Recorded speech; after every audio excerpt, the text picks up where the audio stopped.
Chapter 111, The Story of Digression Grap.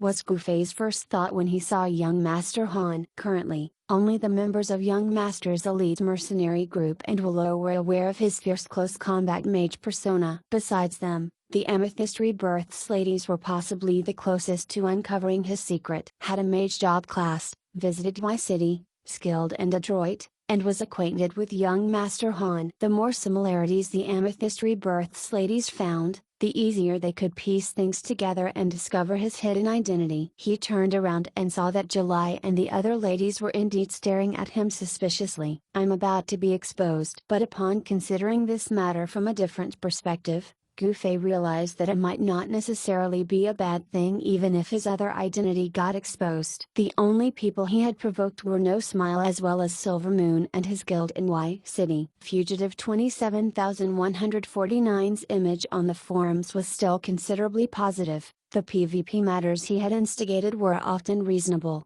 and nobody painted him as a park terrorist so far. Most of the players hot on 27149's trail were either innocuously curious of him or admired him. If people like No Smile came to look for revenge, Gufei smiled. How exhilarating would it be if he could fight endlessly? He had no other word for it but awesome. However, young Master Han quickly killed Gufei's fantasies of such a wondrous outcome. Hiding their identity was young Master Han's idea. Masking themselves was also his creation. All this while, he was the one with the greatest concern about the possibility of them being exposed to other players. Thus, how could young Master Han's expression be the straw that broke the camel's back right now? He simply swept his gaze around the room before smiling indifferently. What a crowd! Without looking at the ladies again, young Master Han lowered his head to address the seated Gufei. We've managed to retrieve the item you requested. Young Master Han was pretending to be doing a transaction with Gufei, making it look as if the latter was an employer of young Master's elite mercenary group. How cunning! Gufei marveled in his mind. It would be awkward if he spoiled the cover-up that young Master Han was weaving for him, so he could only play along by asking, "Oh, where is it?" "It's not on me. I'll send it over in a moment." Young Master Han had on a poker face. "Thank you so much." Gufei numbly acted his part. Young Master Han nodded his head. "I'll leave you to your chat, then. I'll look for you later." With that, he bade the others farewell and left the room. Luo swiftly stood up, strode toward the room exit, lifted the curtain, and looked around. She then chased after young Master Han before returning in a short while. "How is it?" July was anxious, or was she excited, perhaps? Luo shook her head in response. "It's still just him alone." July looked disappointed, as Lai said, "What a pity." In that instant, Gufei and Lai's matter seemed to have been tossed into the clouds. "What are you all doing?" Gufei asked, faking ignorance. "Miles, did you hire them to retrieve the item your friend lost?" July asked Gufei. Gufei nodded his head. "Young Master's elite mercenary group," July murmured, before asking, "Do you know who the members of that mercenary group are?" "Nope." Gufei shook his head. Fugitive 27149, have you heard that moniker before? July inquired further. "Of course," Gufei affirmed, expounding, "I heard he's quite a powerful mage." "Quite powerful?" "More like, very powerful. The most powerful one to be exact. I don't think anyone else would be more powerful than him."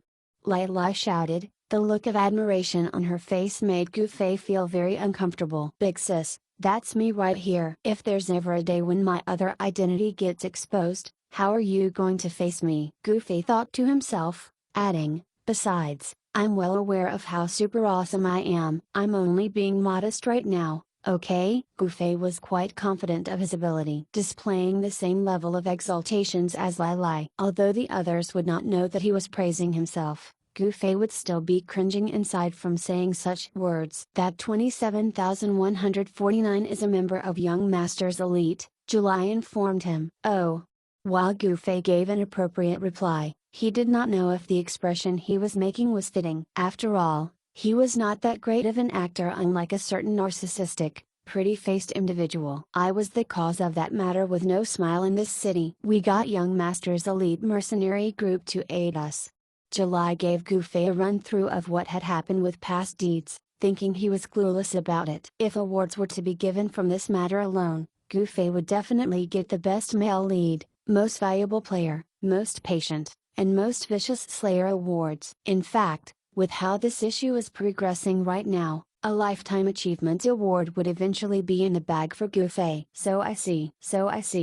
Hearing July's narration, Gufei could only nod his head and agree along. I really wish I could meet this strong man. It's a pity we don't have the chance. July sounded regretful. I'm sure there will be a chance in the future, Gufei consoled. July registered that as a polite comment, so she did not put it to heart. She merely smiled and said, I hope so, too.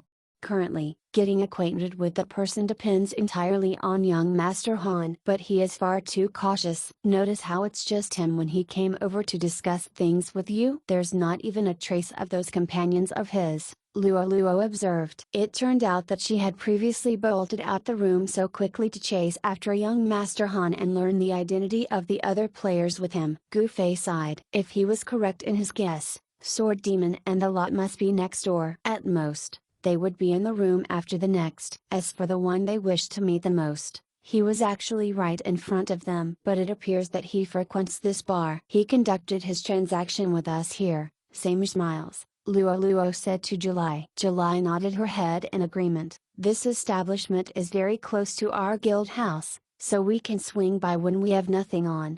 Wait a second. Luo lightly slapped her forehead with her open palm as she excitedly said, if he's a regular, Ray must know young Master Han. Maybe, he knows who the people he hangs out with, too. That's true. July's eyes shone as she quickly lifted the curtain to call Ray over. Ray hurried over. Is there anything Mrs. wished to order? Humble and attentive were Ray's style. Gufei's heart leapt to his throat. Although he was not too worried of revealing his identity any longer, it would be very awkward if his identity was revealed right now. A certain person arrived and left not too long ago. He looks very, a very beautiful man. Do you know him? July momentarily could not find the right words to describe young Master Han's ethereal beauty. Ah, young Master Han? Ray nodded his head. You do know him. July was excited. I can refer you to young Master Han if you've business with him. Young Master's Elite is the strongest mercenary group in Yanjuan City. Looking for the group to help with quests is a wise choice. Besides, you can also look for him for specialized work, Ray said. Specialized work? Like killing people to level 0, Ray whispered. Players could directly use the interface window in the Hall of Mercenaries to enlist the help of mercenary groups regarding quests and ilk, and the system would automatically provide the mercenaries details for the relevant quests. As for personal matters or requests between the players, such as killing people to level 0, firstly, it was naturally frowned upon. Secondly, using the Hall of Mercenaries to enlist help for such matters would be as good as informing the target of their intention before acting. The element of surprise would be lost. Thirdly, the system would not openly endorse such acts, so there was no way for the system to assess such matters. There was a limit when it came to interpersonal trust in online games, which was expressed by the reliance of players on the system when mercenary groups were hired to help in quests. Players would publish their quests in the Hall of Mercenaries, passing the reward to the system directly. Once a mercenary group picked up a quest, everyone would head out to accomplish the job together. Only when a player's quest was completed could a mercenary group retrieve the reward that had been passed over to the system from the Hall of Mercenaries. The system could tell whether a quest was completed from the player's quest log. However, it would be hard for the system to judge the completion of the task assigned when it came to dropping people to level 0 or bounty hunting missions. There were so many ways to die, such as dying to monsters in the grinding map and being killed by other players. The system could not tell if it was part of the plan or coincidental. That was how the specialized work type came to be. This sort of missions outside of the usual line of work was usually negotiated in private that did not involve the system's assistance. July and the other ladies did not know of the term, but the act was precisely what they had asked for from young Masters Elite when the mercenary group dealt with no smile for them. We don't have any mission at the moment. I just wanna ask if you know anything about his mercenary group, July asked Ray with anticipation, adding, or perhaps, what sort of people he usually meets while he's here.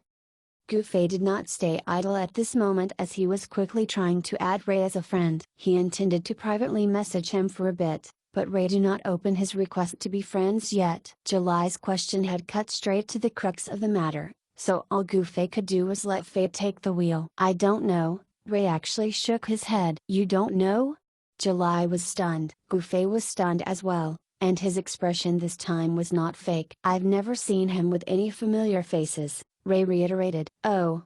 July was despondent once more, adding, sorry to have bothered you, then. Do you all want something to drink?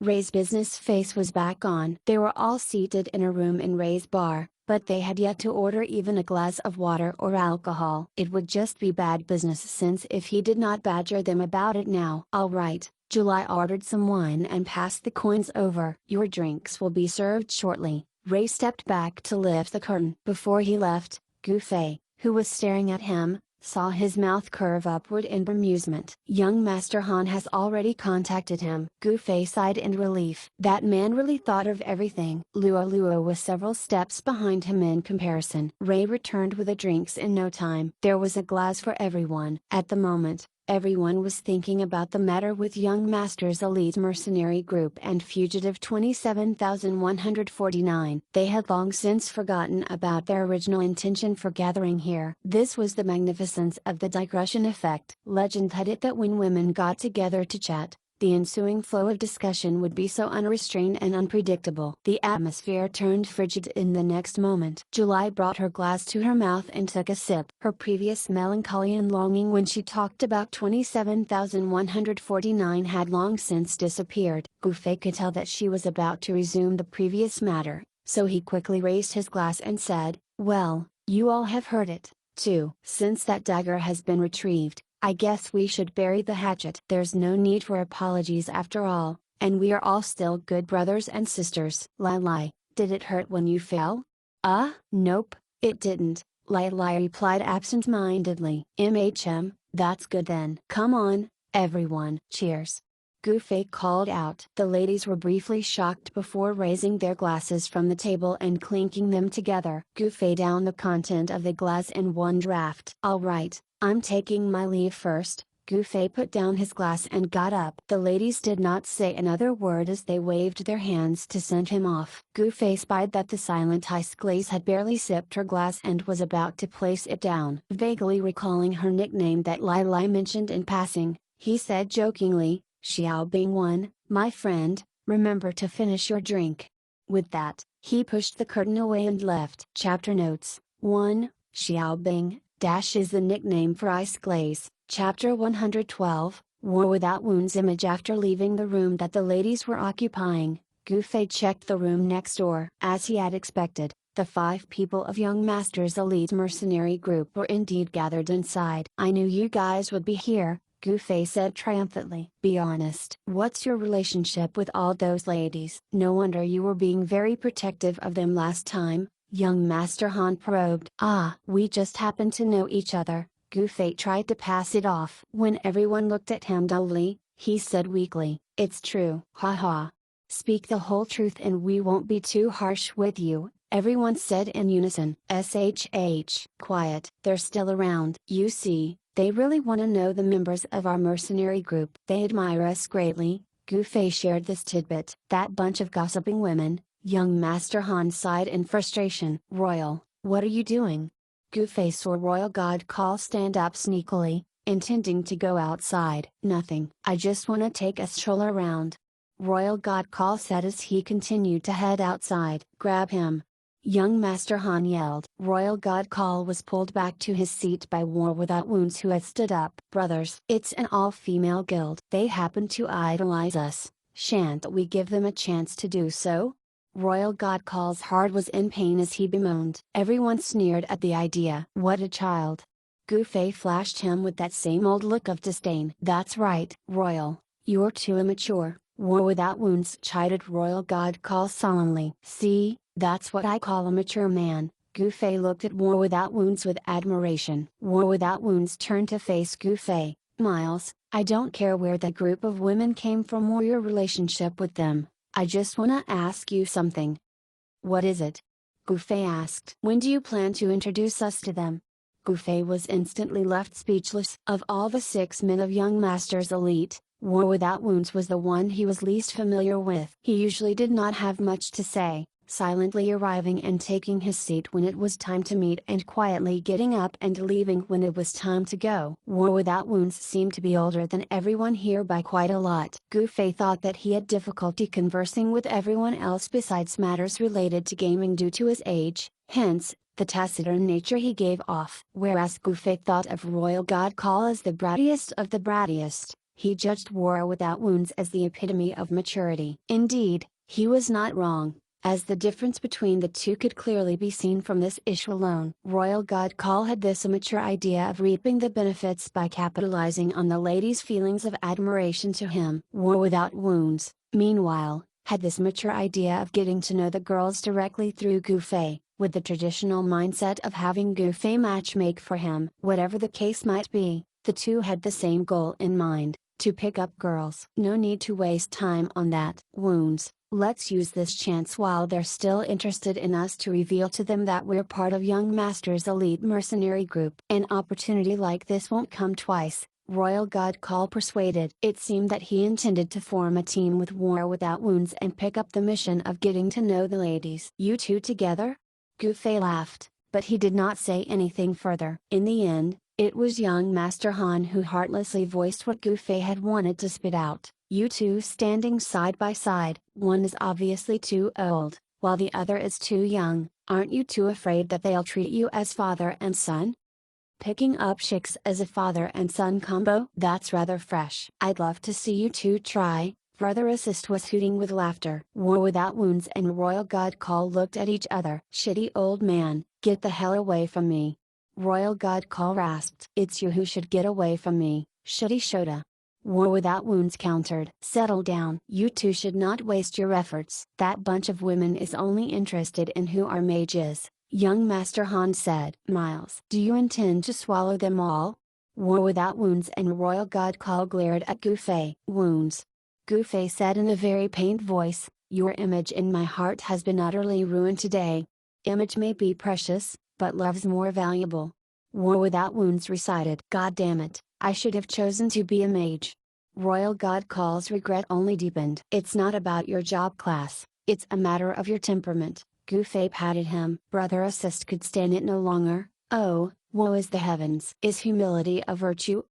The mercenary group's members had begun an all-out roast, insulting, attacking, disdaining, and slandering one another, until Sword Demon asked, Miles, what exactly did you call us here for?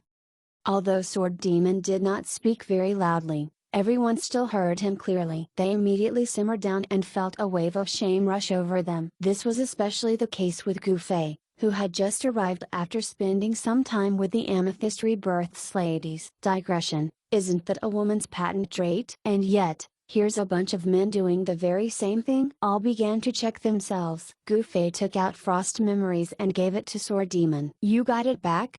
Everyone asked the obvious. Gufei smiled proudly. It's a miracle. Sword Demon sighed in disbelief. Really? Everyone squinted. If this was a miracle, then what would Sword Demon dropping Frost Memories with one death be? Frost Memories. I've dropped it thrice now, and I've gotten it back every time. If that's not a miracle, then what else could it be?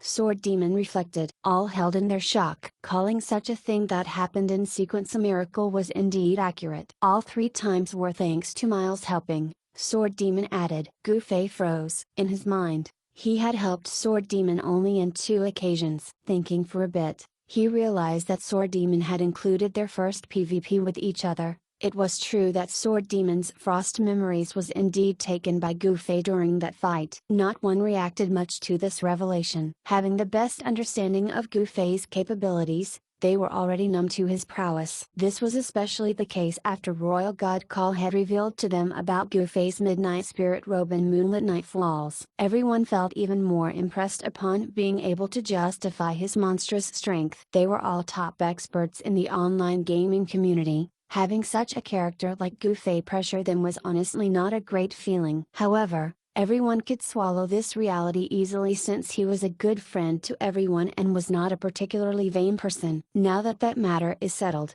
can we get back to talking about this group of babes? Royal God Call asked. What babes? Are there really that many babes? That guild has about 20 ladies, and only a few of them are good looking, Gufei refuted. 20. Do you know all of them? Royal God Call was astonished. Alright, I'll come clean. I'm a member of Amethyst Rebirth, too, Gufei disclosed. What? That was the biggest revelation of the day. They did not even react this strongly when Sword Demon was killed and his equipment was looted. Isn't that guild known for only accepting women? Royal God Call asked, skeptical. It's all a big misunderstanding. Gufei felt sorry for himself as he gave them the synopsis of that past event. I accidentally nominated their guild, which resulted into me becoming a part of them. The guild only had a minimum amount of members, so they didn't let me quit. Fuck, why didn't this sort of misunderstanding happen to me? Quit? Why would you wanna quit? Royal God Call asked, mystified. Because they don't seem to be welcoming me, Gufei answered. Yeah, you're right. It's an issue of temperament. If it were me, the situation would definitely be different. Royal God Call had this look of fantasizing a scenario where he would capture all the ladies' hearts in Onigo. Everyone regarded him with contempt. But recently, their number has gone up to 21. I'm thinking of quitting now. Gufei shared emphatically. He had originally decided to not leave the guild after that little talk with Luo back then. But after that recent fiasco involving Lilai, Gufei felt that it might be for the best if he left Amethyst Rebirth, seeing that his relationship with all the ladies of it was currently on tenterhooks. The culprit for Gufei's lack of a gentlemanly bone was his family's upbringing of him. His family of kung fu practitioners' view of the world was rather traditional and evidently placed more regard in men than in women. It was a good thing, therefore, that Gufei was of the new generation, which made him more open to modern trends. Still, the traditional way that Gufei had been raised somewhat juxtaposed with his modern learning. This included his thinking that men and women were equal. Thus, he treated women just like how he would treat men. Gufei might indeed appear more lenient or show more restraint toward ladies, but that was not because they were female but because they had naturally weaker bodies. In fact, if Gufei met a feeble man, he would treat him with leniency as well, just like how he did with women. Why are you quitting? Gufei's thinking was clearly illogical to people who had Royal God Call's mentality. You're still a kid, you won't understand, Gufei sighed. Fuck. Royal God Call was pissed. If it's not too big a problem, then it's better if you stay, young Master Han suddenly advised. Why? Gufei asked. For us who are in this line of work, it's important to have many sources of information. I'd prefer it if we split up into different major guilds. Just like how Royal God Call provided us plenty of intel and convenience last time by being in Traversing Forces Guild, I believe everyone still recall that incident? Young Master Han addressed everyone. All nodded their heads. Based on our capabilities, it shouldn't be difficult to be accepted in any guild. But this sort of guild that is purely composed of women is difficult to infiltrate. Since you've managed to be part of one, you should stay in it for a while, young Master Han reasoned. But it's only a 20-woman guild, Gufei retorted. Don't look down on it. There's naturally something special about this sort of all-female guild, young Master Han remarked. All these gaming experts nodded in agreement with his assessment. If that's the case, I guess I'll hang around for a bit more. Gufei relented. Royal God Call nodded his head repeatedly. What you should do at the earliest is find out everything you can about those 20 beauties, such as their 3 sizes, and report back. Gufei gave them a withering look. Is that why you all want me to stay in that all-female guild? Young Master Han involuntarily said, sometimes that truly is the case. But now that we're in a full immersion game, this sort of information isn't that difficult to collect anymore. A lecherous information expert can probably get all that by using his eyes alone. Fuck off, all of you. Gufei was clearly not interested in doing such things. Alright, if there's nothing else, let's all get back to our own business. Young Master Han adjourned the meeting. Come here, Miles. I wanna have a nice talk with you for a bit. War Without Wounds dragged Gufei to the side. Wait for me. Royal God Call quickly chased after the two. Sword Demon put the dagger back inside his dimensional pocket as he got up. Where are you off to? Young Master Han asked. To a grinding map after killing those losers. Sword Demon said coldly. Go level up first. We'll set up a proper plan for that matter soon, young Master Han advised. Sword Demon nodded his head and took his leave. What about you? Young Master Han gazed at Brother Assist. I've caught wind of something on the forums. Seems like Parallel World is about to be officially released. Brother Assist shared. Oh? Young Master Han raised his eyebrow with interest. Chapter 113, Sending themselves to us forums, especially the official forums, were commonly treated by any game company and players as a medium for them to communicate with one another. The game company looked through and collated the players' suggestions and messages via the forums. They also released certain announcements on the forums to keep the players updated and gauge their reactions to those news. As for the forum moderators, they were made up of the game company's staff and hired professionals with experience in the aspect. But whichever category they belonged, they would always obtain this sort of insider information one step ahead of the average players. Brother Assist managed to establish a lot of connections in the community of forum moderators owing to his active participation in many major online games forums. Parallel Worlds moderators were no exception. A close forum moderator friend of Brother Assist in this game informed him that Parallel World had been currently doing well, so the official release of it to the market might begin soon. Oh, will they introduce a new, huge feature or change during it? Young Master Han asked. Game companies usually presented new, large features or changes during the official release of their games so as to maintain the attention of the current players as well as to attract new gamers. Brother Assist smiled. Given Parallel World's monopoly of the Vermo market, why does a game company need to do such gimmick? True. Young Master Han nodded his head in agreement. Officially releasing to the market only means that they won't limit the amount of accounts available. The biggest change will just be the player influx in this game, Brother Assist said, adding, besides all that, my friend didn't say anything else. Having more players is a good thing. As long as it doesn't break the server, young Master Han muttered. Resistance to change was something ingrained into long-time MMO players. While players hoped that there would be more population in a game to create a bustling environment, they would also worry that too much population in it would result in lag and similar server problems. It seemed that players did not have it easy either, as they could only live on with these conflicting thoughts. On the other side of the room, Gufei was being bodily held down by Royal God Call and War Without Wounds as they grilled him for details. Information. Both demanded. What information? Gufei was feeling annoyed at these two. The names of the babes, their personality.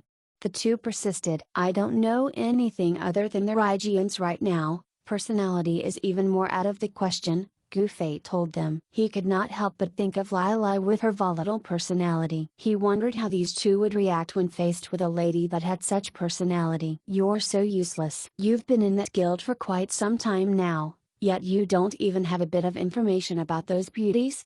Royal God Call moaned. Miles, it's not that this big bro here is mocking you, but you're really too much of a goody-goody. Look at Royal. He's young, yet his grasp on this stuff is already quite high. War Without Wounds said. Gufei's idealized image of War Without Wounds had already been extinguished as he helplessly shrugged his shoulders. Forget it. Just tell us the names of those babes you know.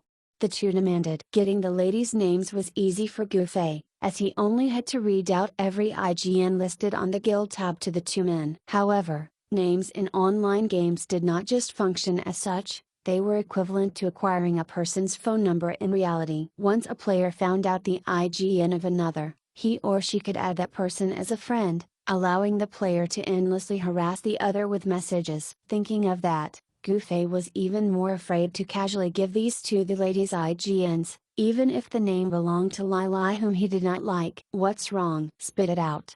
Royal God Call asked with a puzzled look on his face. He had just fished out a booklet and a pin out of his pile of newly bought booklets and pens. A neat title was written on the booklet's cover page, Babe's Information Booklet. Flipping over to the first page, his pen was poised to write down anything Gufei would say. And yet, Gufei remained unforthcoming. What's wrong, Miles? Aren't you even willing to help us a little bit? War Without Wounds' expression turned cold. It was obvious that in his and Royal God Call's hearts, any information about the lady should be shared and not be kept as a secret. Sigh. I'll help you guys ask, I guess. Gufei was really helpless. He had no wish to privately leak other people's information, but he could not say no to royal god call and war without wounds, either. His only choice was to directly ask for the consent of those ladies. The ladies in the next room did not simply idle. When Gufei left, they quickly began their discussion. Lai, isn't that guy the priest at the north gate earlier? Ice Glaze asked Lai. You're right. Lila nodded her head. I've seen him before, too. He's very arrogant, and he brought a thief on stealth with him. He's insane. Sis Luo, perhaps there's a thief on stealth peeping behind young Master Han when you ran after him earlier. It's possible. Luo nodded her head. She asked, did you see what he was doing over by the north gate? He's helping Miles along with a few other guys, Lai replied. You're saying young Master Han and his few companions were there? Luo's eyes widened. No. I asked someone among them. He said he's a friend of Miles. Isn't that right, Xiao Bing? Lai asked Ice Glaze for confirmation. Ice Glaze nodded her head. It's an archer that said that. Archer? Royal God Call? Luo asked. That's the one. Lai and Ice Glaze exclaimed together. Luo, how did you know? I briefly met someone with that IGN over at the tavern near the city gate. He's someone Miles knows. He left with Miles, afterward, Luo explained. Royal God Call? Isn't he supposed to be a mage? July asked in bafflement, asking, does his name have the same pronunciation? Yes. Sis July, do you know someone who goes by that name? Lai and Ice Glaze asked. There's a famous mage in the online gaming community called Royal God Call, July shared. He's considered as a top-class expert. Could that close combat mage be Royal God Call? Lila was visibly excited. July and Luo glanced at each other before replying in unison, impossible. Why? Isn't he an expert mage? Lila was perplexed. Xiao Bing, did you see that name before on the experience leaderboard for mage? Luo asked Ice Glaze. I don't think so. Ice Glaze replied. That's not odd. His IGN got taken away by that archer, right? Naturally, he had to change ID. Lai said. That's not possible, July was certain. Why? Lai did not understand. July and Luo looked at each other once more before finally saying, because rumor has it that guy's a total perv. He'll hit on any female players as long as he can lay his eyes on them. His most famous line is, Big sis, want lil bro here to grind with you? Do you think that close combat mage is that sort of guy? Lila shook her head frantically. That archer Royal God Call, did he call you guys big sis when you met him? July asked Luo and the other two ladies. Nope, the three answered, but he's indeed somewhat like that. Ice Glaze offered, adding, he came over on his accord to introduce himself, and he proceeded to stick around me and Lai. He even tried to chat us up. Luo nodded her head. Now that we're in a full immersion environment, he can't possibly chase after women and call them big sis, since that won't be cute at all. By the looks of things, that Royal God Call person is indeed the same one, except he changed his job class this time, July said. That sounds about right. Luo nodded her head in agreement. Since they're all friends of Miles, why would he need to employ them? July said. That's how it is with fighting. Since he didn't have enough men after calling his friends, of course he'd hire some helpers. That still makes sense, Luo justified, believing what she said yet also withholding her suspicions. Do these men know one another? July continued to ask Lai. Lai only scratched her head in ignorance, and it was Ice Glaze who said, seems like it. I remember there's a warrior that came over and called Royal God Call by his name. That probably means they're acquainted, right? How many were there? Luo asked. 4. The archer is Royal God Call, that priest, and there's also a warrior and a knight, Ice Glaze recalled. If we include that close combat mage and that thief, there are exactly 6 people. Luo said, adding, and Young Master's elite mercenary group is also made up of 6 people. So you're saying they're members of Young Master's elite? July asked. As Luo nodded her head in confirmation, July asked further, so that means Miles actually knows the members of that group. Why did he say he didn't?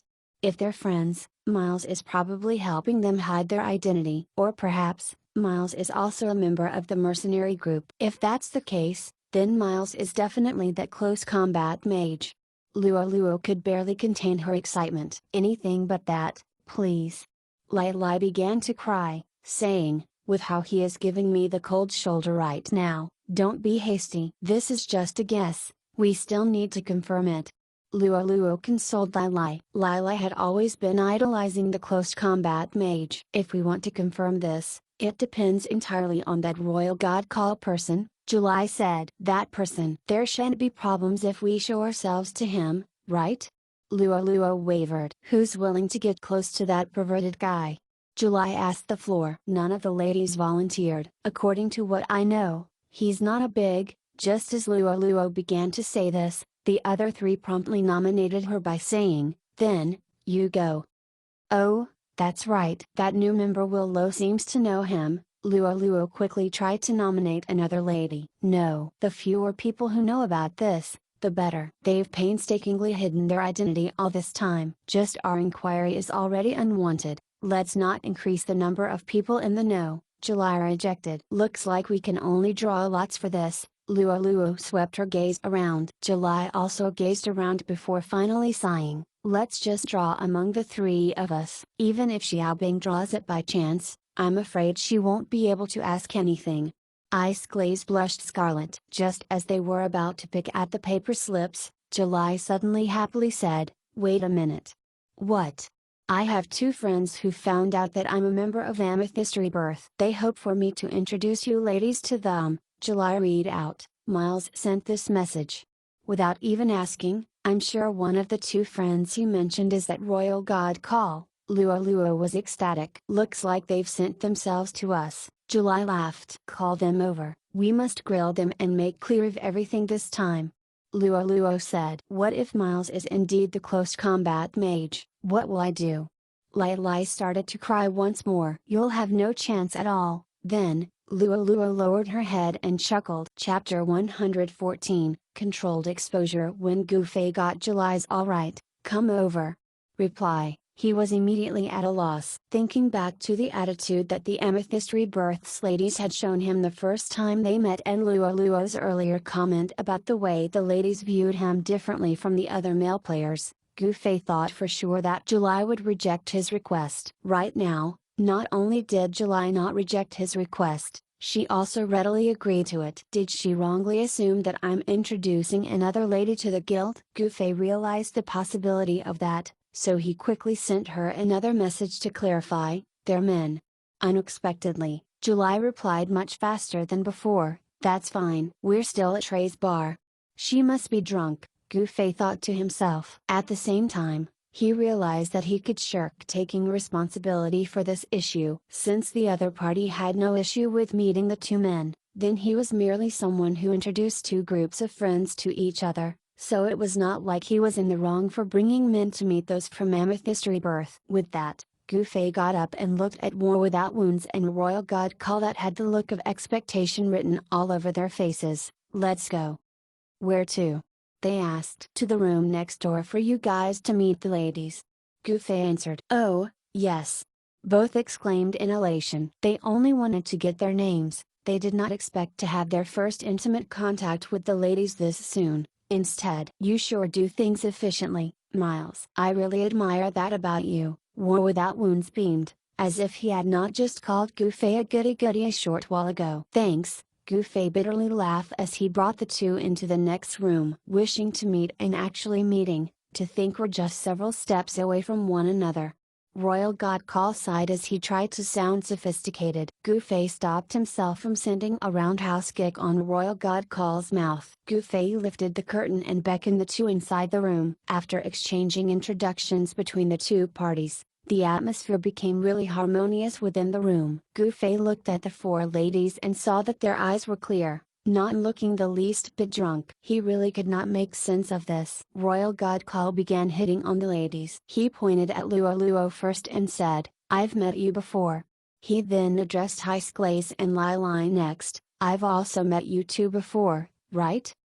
The three ladies smiled and nodded their heads. War Without Wounds coughed loudly when he saw Royal God Call steal the first move, taking up 3 out of the 4 ladies. Meanwhile, Gufei's heart thumped at this moment. Royal God Call's mention of meeting before made him realize something, Lai Lai and Ice Glaze saw young Master Han and the other three men deal with Nightmare of Death by the North Gate's mailbox earlier. Gu Fei now knew why these ladies were more than willing to agree to his request. It was because of that earlier encounter. Just as he was about to warn the two men about this vile message, July unexpectedly cut to the chase. Are you two from young Master's elite mercenary group? I knew it. Gu Fei called out inside him. He failed to remind the two in time, as Royal God Call very quickly replied, I can tell you girls, but you gotta keep it a secret. Fuck, isn't that as good as admitting to it? Gu Fei felt oppressed. July solemnly promised, don't worry, you guys were such a big help back then. We're only curious, so we're asking. I assure you we won't tell it to anyone else. As Royal God Call heard this, he nodded his head with equal severity. We're indeed part of young Master's elite. At this moment, the four no longer looked at Gu Fei the same way as before. July's eyes told Gu Fei, how's that? Can't lie your way out of this now, right? With this reveal, she recalled Gu Fei's antics from before and naturally realized that those were done to hide the truth. Of course, Gu Fei was feeling very uncomfortable right now. Just as he was about to say something to take control of the situation, Royal God Call very quickly added, we both are, but Miles isn't. Everyone expressed in shock. Royal God Call displayed a look of disdain on his face. He wants to join young Master's elite, but he has yet to pass the test. You guys should know how bullishly strong our mage is. Miles just couldn't match up. So who's that mage, then? July asked carefully. Royal God Call shook his head. We can tell you about everyone but the mage. He's got a lot of enemies, so telling anyone his name will only invite trouble. Sorry about that. Royal God Call's gaze showed his decisiveness on this matter. Gu Fei was thoroughly shocked by this. He never thought that Royal God Call would actually help him at such a critical moment. The four ladies immediately looked despondent. Just as Gu Fei had thought, the ladies were more interested in him, the close combat mage, than anyone else in the mercenary group. So who are the others? Luo asked. There's Sword Demon, Brother Assist, and young Master Han. You girls probably haven't heard the young Master Han IGN before. How about Drinking Addict? Royal God Call asked. Ah! July and Luo exclaimed. So these are the members that made up young Master's elite. They indeed live up to their names. July sighed deeply. Sis July? Ice Glaze was not an experienced gamer, so she was somewhat puzzled by all this. The 5 IGNs in their mercenary group are players that left quite the mark in the online gaming world. It's truly hard to believe that they've actually banded together. Calling them elite is an understatement. They should be considered as 1 in 10,000 experts of the online gaming community, July explained emphatically. You praise us too much. Royal God Call and War Without Wounds could barely conceal their grins. In actual fact, they barely heard such flattering words after joining young Master's elite mercenary group, being side by side with equal experts in all. The even worse fact was that the most prominent and powerful member in the 6-man group was actually a nobody like Gu Fei. This had made the 5 forget their identities as first-rate experts. Sometimes, experts like them needed their ego to be massaged with praises and applauses to at least build up their self-confidence. Alright, you ladies have fun chatting with this gaming elite bear. I'll take my leave now, Gu Fei said placidly. Go ahead. Grind well and fight for your chance to join our group, Royal God Call encouraged. War Without Wounds nodded his head. Level doesn't mean everything, especially in games like Parallel World that are difficult to level up. We can only depend on luck for equipment, but skill must be gruelingly trained using our own efforts. That's true, the girls cheered. You beasts, Gu Fei muttered to himself. Leaving the 4 ladies and 2 men, he headed to the room next door. Young Master Han and Brother Assist were still inside. What's the matter? How many ladies did you introduce those to? The 2 asked, chuckling. 4, Gu Fei answered. Young Master Han shook his head and sighed. Our identities are about to be exposed, then. We're already exposed, Gu Fei corrected. And your identity is still kept in the dark, right? Young Master Han smirked. How did you know? Gu Fei asked, surprised. Young Master Han smiled. Those 2 are there to chase skirts, So why would they willingly let you steal their thunder? If they admitted that you're a member of Young Masters Elite, those ladies would know that you're fugitive 27,149. I've already said before that you're the only one the ladies are truly interested in. Rest assured, those two won't reveal your identity even if it means dying. Even if you go back there and shout that you're actually fugitive 27,149, they'll still think of ways to convince the ladies that you're not. Damn. Gufei was dumbfounded. He hated himself for not having the brains to realize the real intention of that rascal Royal God Call. He thought that Royal God Call was doing his utmost to protect his identity, only to find out now that his action was for something deplorable. Ha ha ha. Putting down the people around him to elevate his status. That's a common skirt chasing technique in online games. Since you're gone, I'm 80% sure that those two have turned to mocking each other now. Just wait and watch. Brother Assist remarked. Gufei was amazed. Just as Brother Assist had predicted, Royal God Call and War Without Wounds began to ridicule each other ever since that day. Their verbal mockery would start every time they met, spreading to the mercenary channel for all to see. As for the private conversation between the two, that was filled with even more insults that were beyond counting. Whenever the rest of the group got tired of grinding every day, they would simply pull out the mercenary channel and read the chat logs of both verbally beating down each other to entertain themselves. Gufei did not care about all this, but Brother Assist addressed this matter to him seriously. You can't see it like that. These two are experts. Their verbal fights ain't just talk. An example is yesterday's passage when they exchanged disdainful remarks with each other. It's like a match between a mage and a warrior on paper, which contained plenty of techniques used by mages and warriors. Remember when War Without Wounds said something about using the network delay to turn 5 hits into 6? Even I've never heard of that before.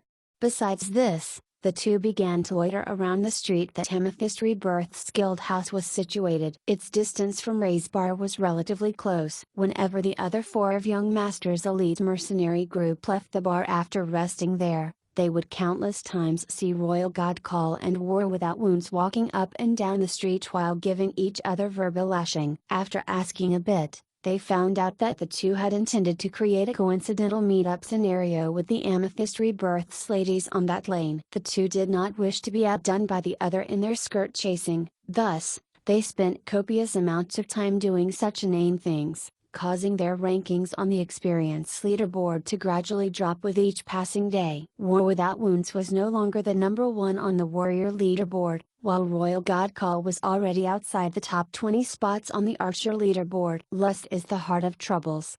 The other four could not help but sigh. Gufei spent these few days rather monotonously. He had been hoping that someone would come to pick a fight with him, yet his days passed by in such peace that he bristled with anger. He had originally thought that his accumulated 12 park points would act as a tantalizing bait, yet not one soul came to find him at all. Ever since the game's first day of open beta, the players began to have a good understanding of the various quests and mission designs in Parallel World. The purpose of bounty mission was more or less to erase park value. Therefore, it was not profitable for players to depend on this sort of missions to earn money or gain levels. This was because the risks involved for such missions were high while the rewards were average at best. It was truly a bad trade-off. As for erasing park value, most players only had 1 or 2 park points. Thus, there was no need to hunt someone with a park value of 12 points like Gufei. Losing 1 park point every 2 hours,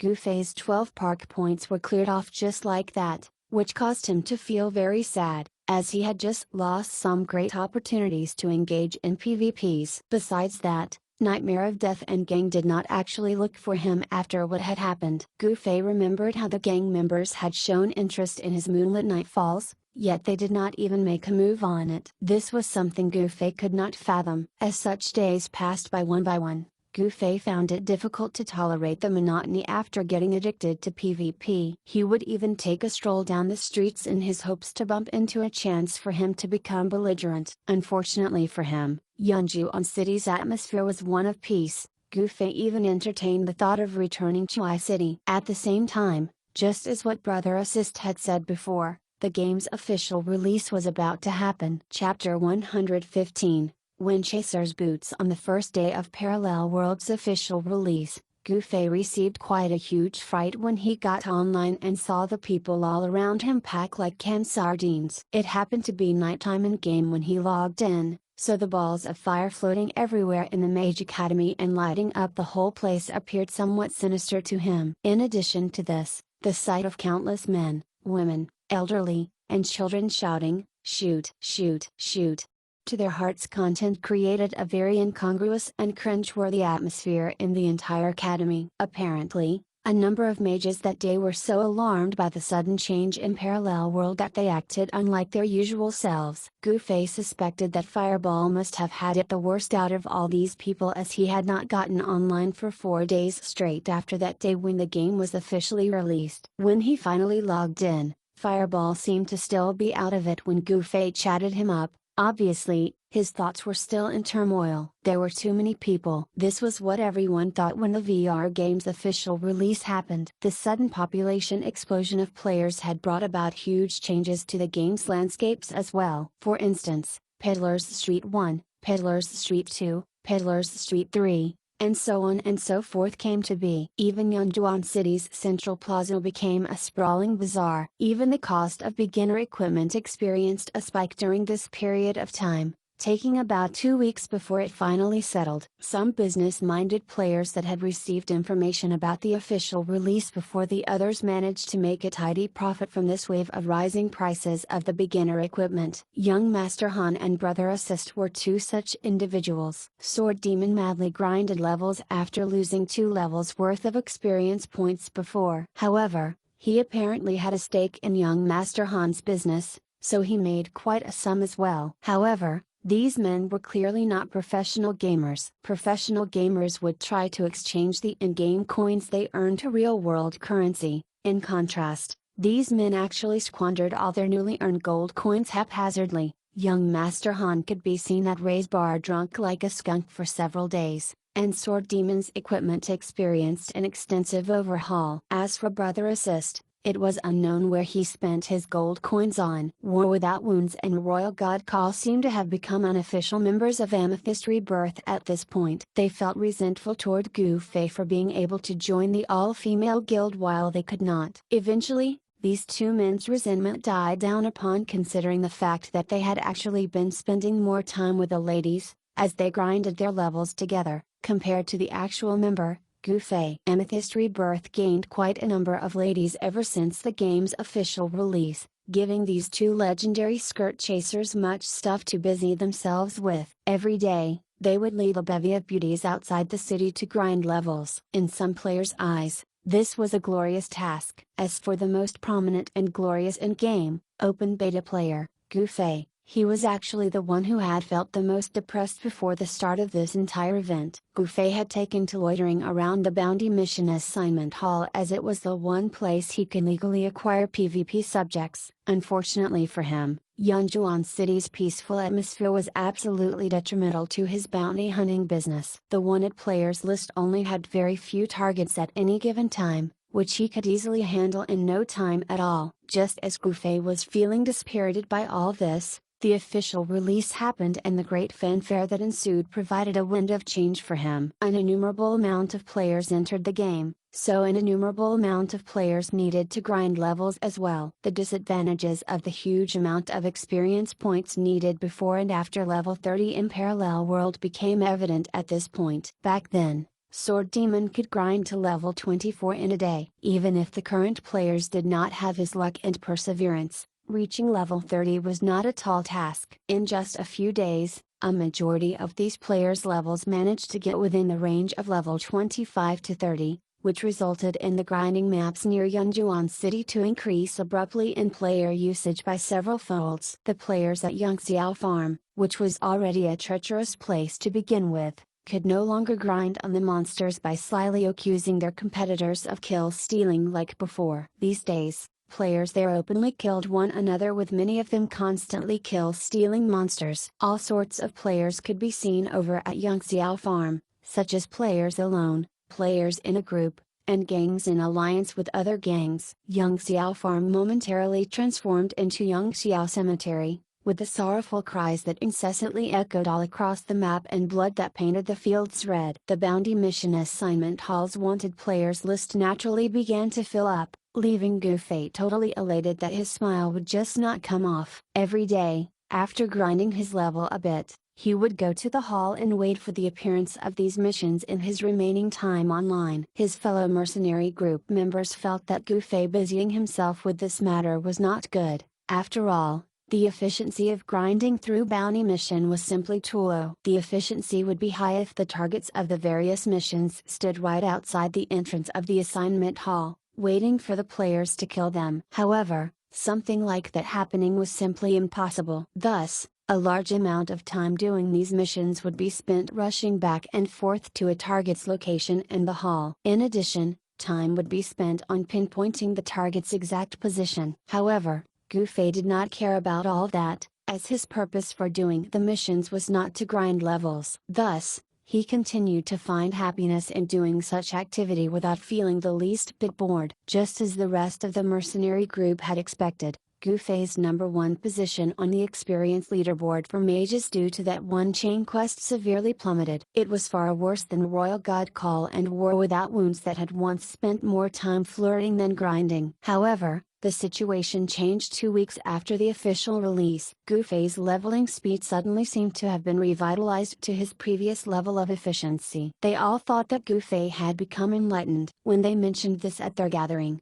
Goofy showed them an item instead. Windchaser's emblem. This emblem had two uses. First, it allowed the refresh rate of the target's coordinates for the bounty mission to be updated every minute instead of the usual 5 minutes. Second, it would teleport its user back to the assignment hall once he or she completed the bounty mission. "Where did you get this?" all the present experts asked in astonishment. This was a piece of accessory no one had seen on the current market yet. In fact, none of the current players was aware that there was an item inside Parallel World with a teleportation skill. "I got it when I went to claim my reward after completing a mission." The system stated that it will be awarded to a player who has accomplished bounty mission for 100th time, Goofy explained. Sighing in admiration, they were no longer as envious as before. Clearly, this thing would only be useful for bounty mission. Besides Goofy, who would be mad enough to do bounty mission countless times. Anyway, it was thanks to this item that Goofy could see a substantial increase in his speed of gaining experience points. However, their eyeballs nearly popped out when Goofy pulled out another item. Windchaser's boots, movement plus 60, boosts movement speed by 35%. A pair of boots with double traits.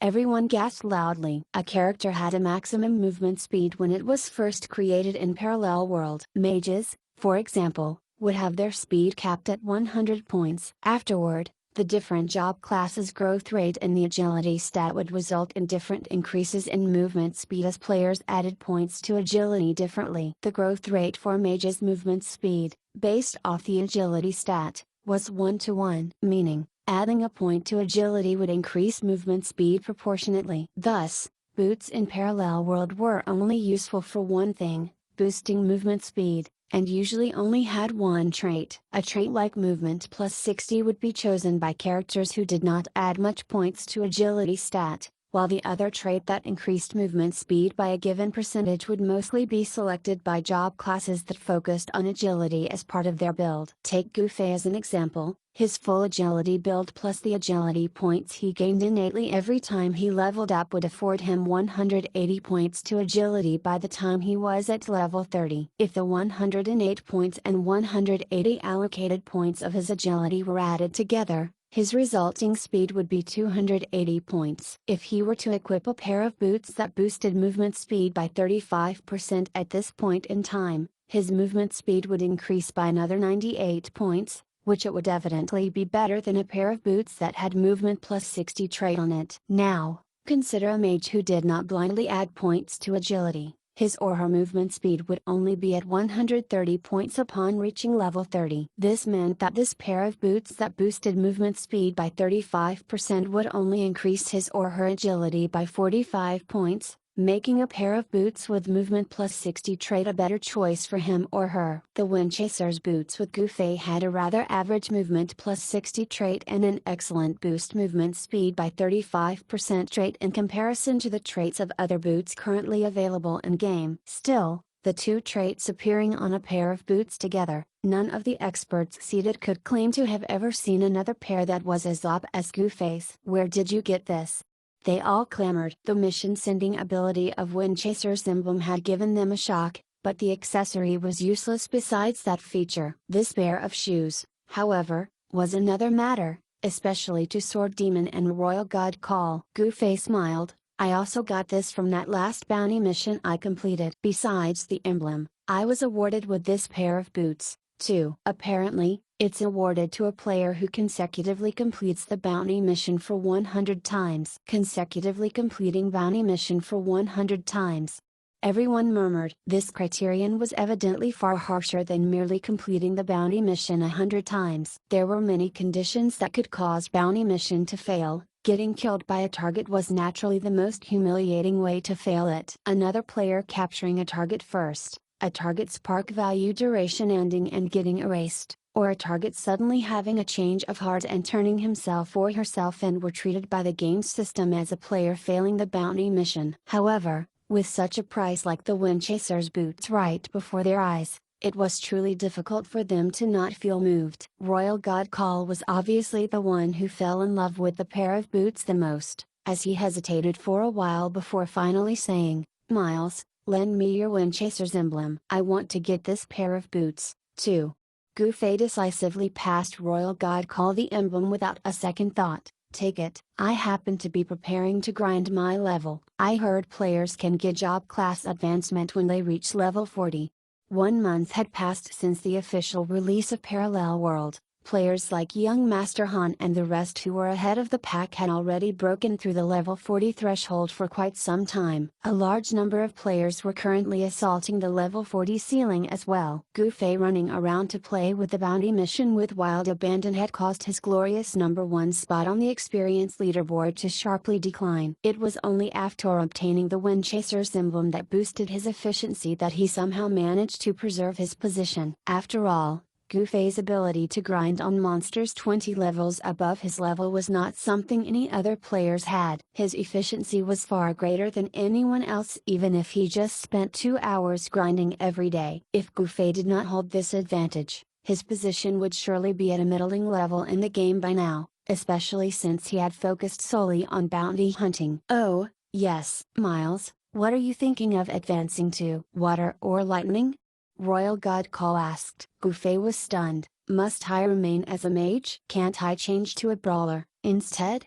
Level 40 mages had the choice of advancing to a water mage or a lightning mage, yet Gufei thought that the job class advancement term referred to a chance to change his job class entirely. Therefore, he only researched the job class advancement for fighters, brawler or qigong master. Brother Assist patted his back. "You can only choose the job class advancement of your original job class, it's not a chance to change a job class itself as you thought."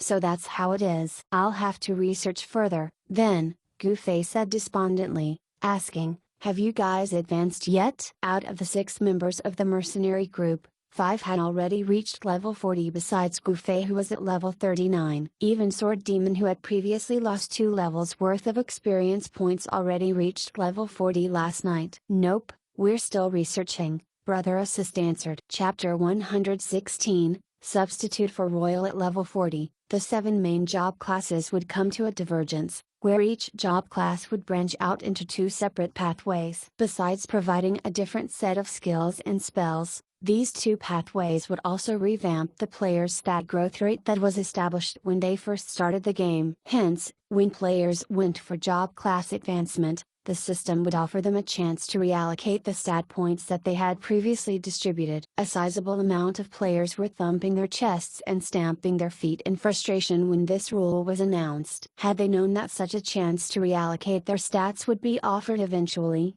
they would not have been stingy in distributing points across the different stats all this time. Quite a lot of players still had half of their points saved up, hoping to add them to the most appropriate stats after getting a good grasp of their job classes. These experts, who were boasting about their farsightedness, could only silently suffer this loss upon the announcement of this particular rule. After all, not allocating more than half the points that they were given when they had their level ups had already made their past grinding progress arduous. It was pointless to complain now with the reveal of this new rule. With the thought of letting bygones be bygones, all started to focus their energy on researching the two different pathways of their respective job classes instead. Warriors would branch out into Guardians and Berserkers. The former prioritized defensive capabilities, granting a more prominent hardiness than before, while the latter focused on having greater offense, becoming a character that was a deadly force to be reckoned fault with. Thieves would advance to become either assassins or rogues. Assassins were better suited to inflicting a greater deal of damage, while rogues were a superior version of the traditional style of a sneaky thief. Priests and knights were divided into two affinities,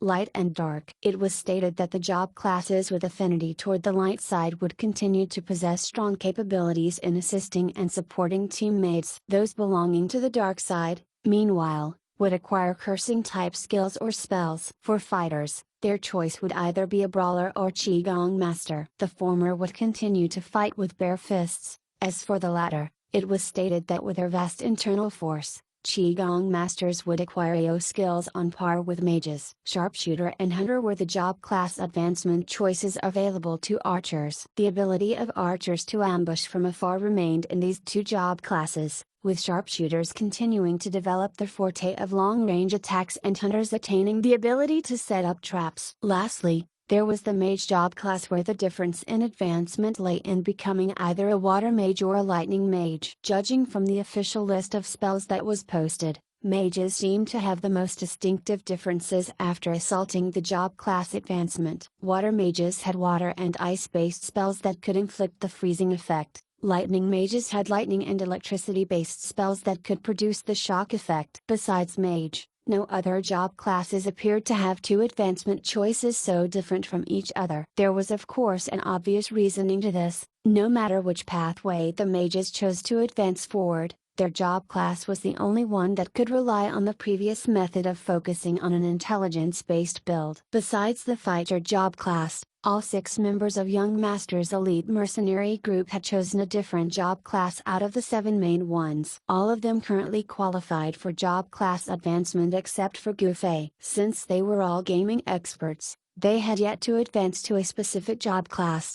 and were still carefully observing and comparing the pros and cons of the two job class advancement choices of their respective job classes. As for whether their efforts would be futile in the end like what had happened with their previously saved up leveling stat points, only the heavens would have the answer to that. Royal God Call was in high spirits and raring to go once he received the Windchaser's emblem. Movement speed was crucial to archers. In fact, their most common style of attacking, kiting, required the archers to have sufficient movement speed to safeguard their lives. When it came to choosing equipment for any archers, their footwear took priority than their weapon. Given how superb a pair of Windchaser's boots was and that the boots were a guaranteed reward upon completing 100 consecutive bounty mission, Royal God Call clenched his teeth and resolved to get a pair for himself as well. How strange, Brother Assist wondered, saying, "Your emblem and boots came from the same system that manages the bounty mission. Why don't they belong in the same equipment set since they share similar sounding names?"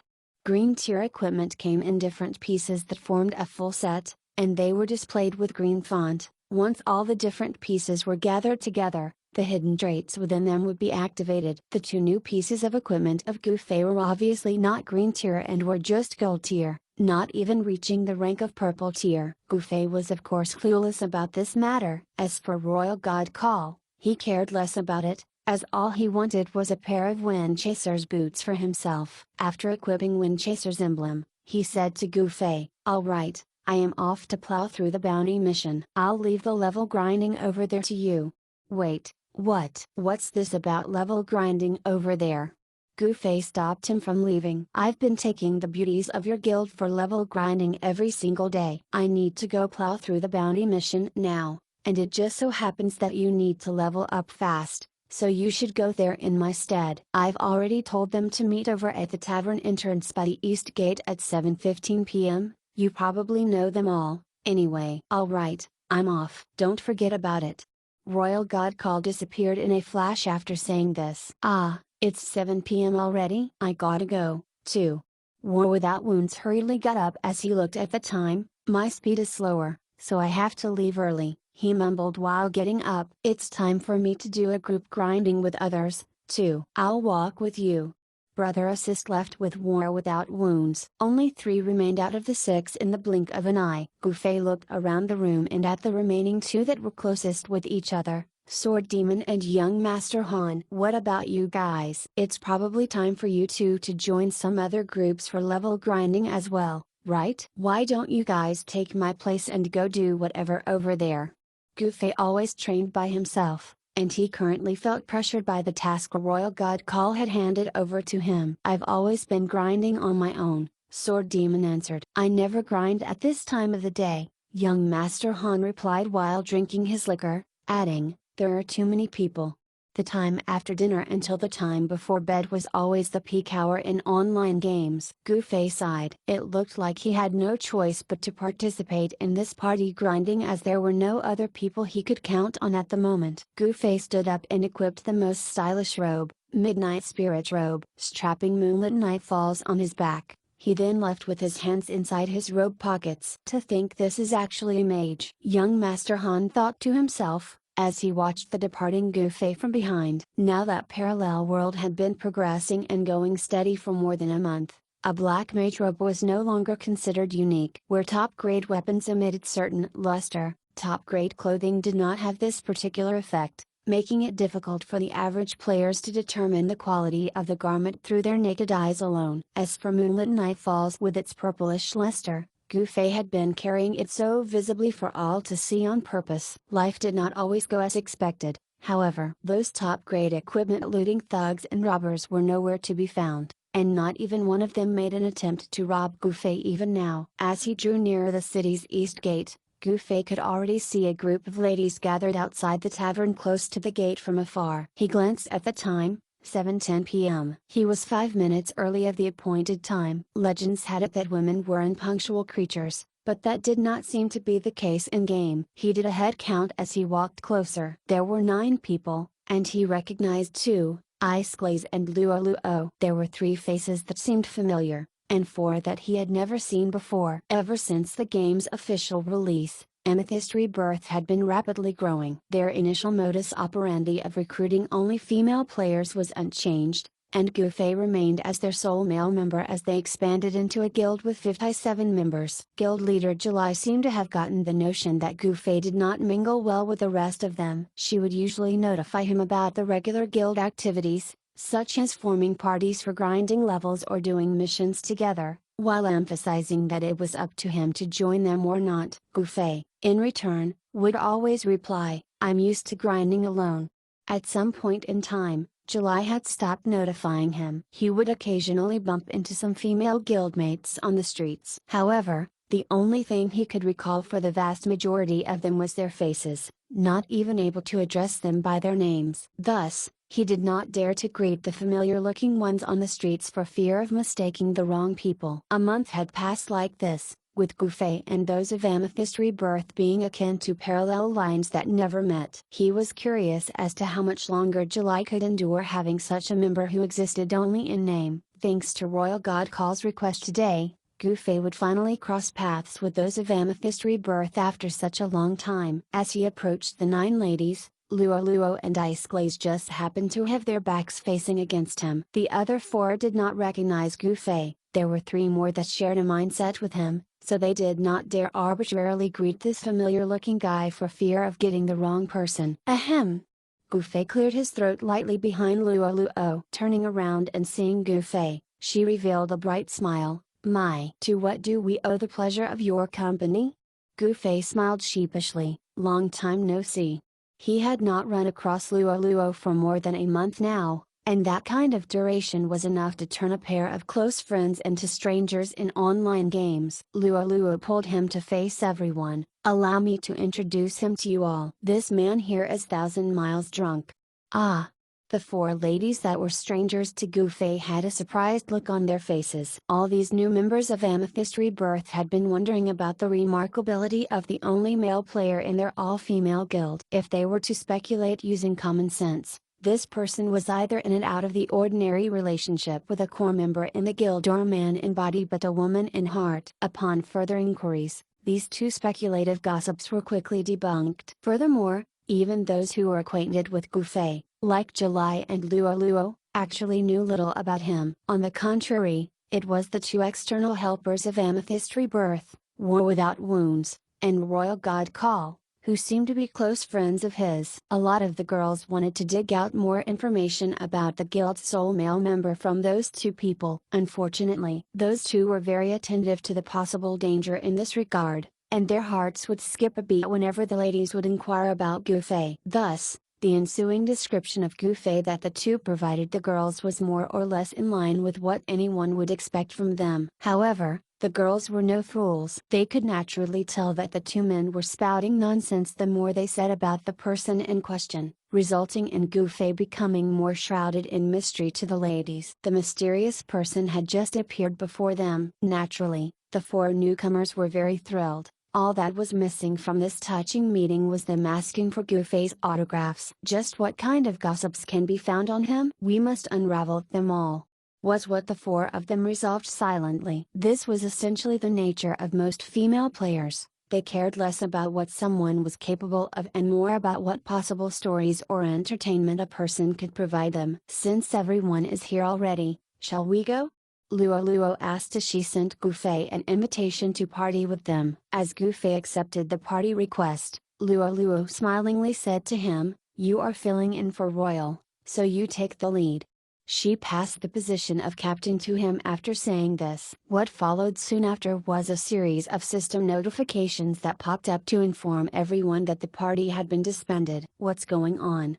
All the ladies were at a loss. I have only 1.2 my command value, Gufei said offhandedly. In Parallel World, party, group, or team forming was not something that could be done arbitrarily. There was a stat called command for players, which would affect the amount of people that an appointed captain could lead or command. 5 more players could be added to a party for every 1 point of command value that a captain had. Additional experience points for the command stat could be earned when players took on the role of a captain during level grinding or questing. Evidently, Gufei had never participated into this kind of activities before, so he could not even meet the requirement for their current 10-person party. There was a sudden clamor among the ladies. A small party of 10 people required only 2 points of command value, yet Gufei did not even have that on him. It was simply mind-blowing. He's indeed no ordinary person. The 4 newcomers thought to themselves, as they got all worked up. I'll do the leading, then. Luo had no choice but to regroup the party and reclaim the leadership position. The party headed in the direction of the grinding map, with Gufei taking the rear. The 4 newcomers gathered themselves together and whispered for a while before finally sending a representative over to Gufei's side. "Brother Miles," she sing-songed. "Just call me Miles," Gufei said as he broke in a cold sweat. The way he had just been addressed by the girl made him cringe inside. She was just a little girl, and it was precisely this fact that Gufei could not stand the way he had just been greeted. All things considered, he was still a teacher. For someone who looked like she was still a student to call a teacher brother. He was spitting blood in his mind just by imagining the interaction once again. "Okay, Miles," the little girl sing-songed once more minus the word brother. "What is it?" Gufei asked her while throwing a glance at Luo in front. Luo happened to glance backward at this time. When she saw Gufei looking at her, she threw him a flirtatious smile as well as a message. Upon opening the message, Gufei saw that it read, "Little Lolly is really cute, right? What are you talking about?" Gufei asked, sweating profusely. "You won't mind if I ask you a few questions, right?" the little girl asked. "Of course," Gufei answered. "When did you join Amethyst Rebirth?" the little girl questioned. "Upon its establishment," Gufei replied. "Why did you join this all-female guild?" "They lacked people back then, and I helped nominate this guild," Gufei provided this answer. "Why didn't we see you at all before this?" "I'm used to being on my own," Gufei gave a vague answer. "Are you close with guild leader July?" "Just so-so, I guess." Gufei honestly admitted. Okay, thank you. The little girl thanked him and went back to the little group of four. Gufei was dumbfounded. Is there a special significance to those questions? Uncovering inside scoops through the bits and chunks of everyday occurrences, these kind of nosy mentality was obviously not something Gufei understood. Gufei could feel cold wind breezing through him, bringing with it a sense of danger brewing in the air. This sense of danger heightened when he saw how the four little girls huddled together and whispered among them, throwing him the occasional glances. I have no idea what they're plotting right now. Gotta find myself a scapegoat when worst comes to worst. Thinking things through, Gufei hastened his pace and made a beeline to the very front of the party. He absent-mindedly started a conversation with Luo when he arrived beside her. Where are we going to grind levels? Yangtze Valley, Luo answered. Oh, I am familiar with that map, Gufei said, adding, I level grinded there a month ago. Luo was momentarily stunned. A month ago was still the period where everyone was at level 30. Being able to grind over at Yangtze Valley at that time meant that the players possessed the capabilities to engage monsters 10 levels beyond their own. A mere mage that can actually solo grind monsters 10 levels higher than his. Luo deduced that Gufei was a formidable player, but she did not expect for him to have such incredible might. Only top-class players should possess capabilities like that. After all, where do you level grind now, then? Luo asked out of curiosity. I'm not grinding that much anymore. I've been repeatedly doing bounty mission, Gufei answered. He usually spent about 2 hours grinding on monsters. When compared to Sword Demon and the rest, Gufei did not consider his mere 2 hours to be a serious attempt at level grinding. And yet, if he had revealed where he had been grinding monsters on recently, it would have surely shocked Luo to death. Yunluo Summit, a level 60 grinding map, was definitely a place that the regular players had never been to before. Bounty mission. Is it fast to level up with that? Luo asked, feeling weird about it. Nope. I'm just mindlessly playing around, Gufei replied. Gufei's ranking on the overall experience leaderboard had taken a steep fall. This fall was actually not that obvious in Amethyst Rebirth, where he remained an upper-ranked player. With their fondness for chit-chatting and gossiping daily, the Amethyst Rebirth's ladies did not care much about the efficiency for level grinding. In fact, the time they took to actually level up was nothing impressive at all. Frankly speaking, Gufei had helped the ladies greatly by introducing them to the two gaming experts, War Without Wounds and Royal God Call. Had it not been for the two's personal instructions and supports, the current levels of the Amethyst Rebirth's ladies would have been a lot worse than they were today. Looking to his side, Gufei saw Ice Glaze silently walking with lowered head alongside them. Did Xiaobing, my friend, here not recognize me anymore? Ice Glaze did not greet Gufei even after she saw him earlier. Ah, that's not it. Ice Glaze looked up in panic. Don't just focus on teasing the more shy ladies from our guild. Go and play with the little girls behind, Luo said disdainfully, pulling Ice Glaze to her side. What are you saying? Gufei was close to fainting, as what Luo had just said implied that he had evil intentions in him. You're treating me like a royal. Ah. Luo was taken aback for a second, finally saying, that seems to be the case. That beast, Gufei mocked. Ice Glazed suddenly laughed. That's what he said about you, too. Why did he describe me as such? Gufei asked. It's nothing. It's just that whenever he mentions you, he would always replace your name with that beast. Or that livestock. Luo laughingly shared. I'm gonna hack Royal to his death, Gufei declared spitefully. The ladies all burst into peals of laughter. What a braggart!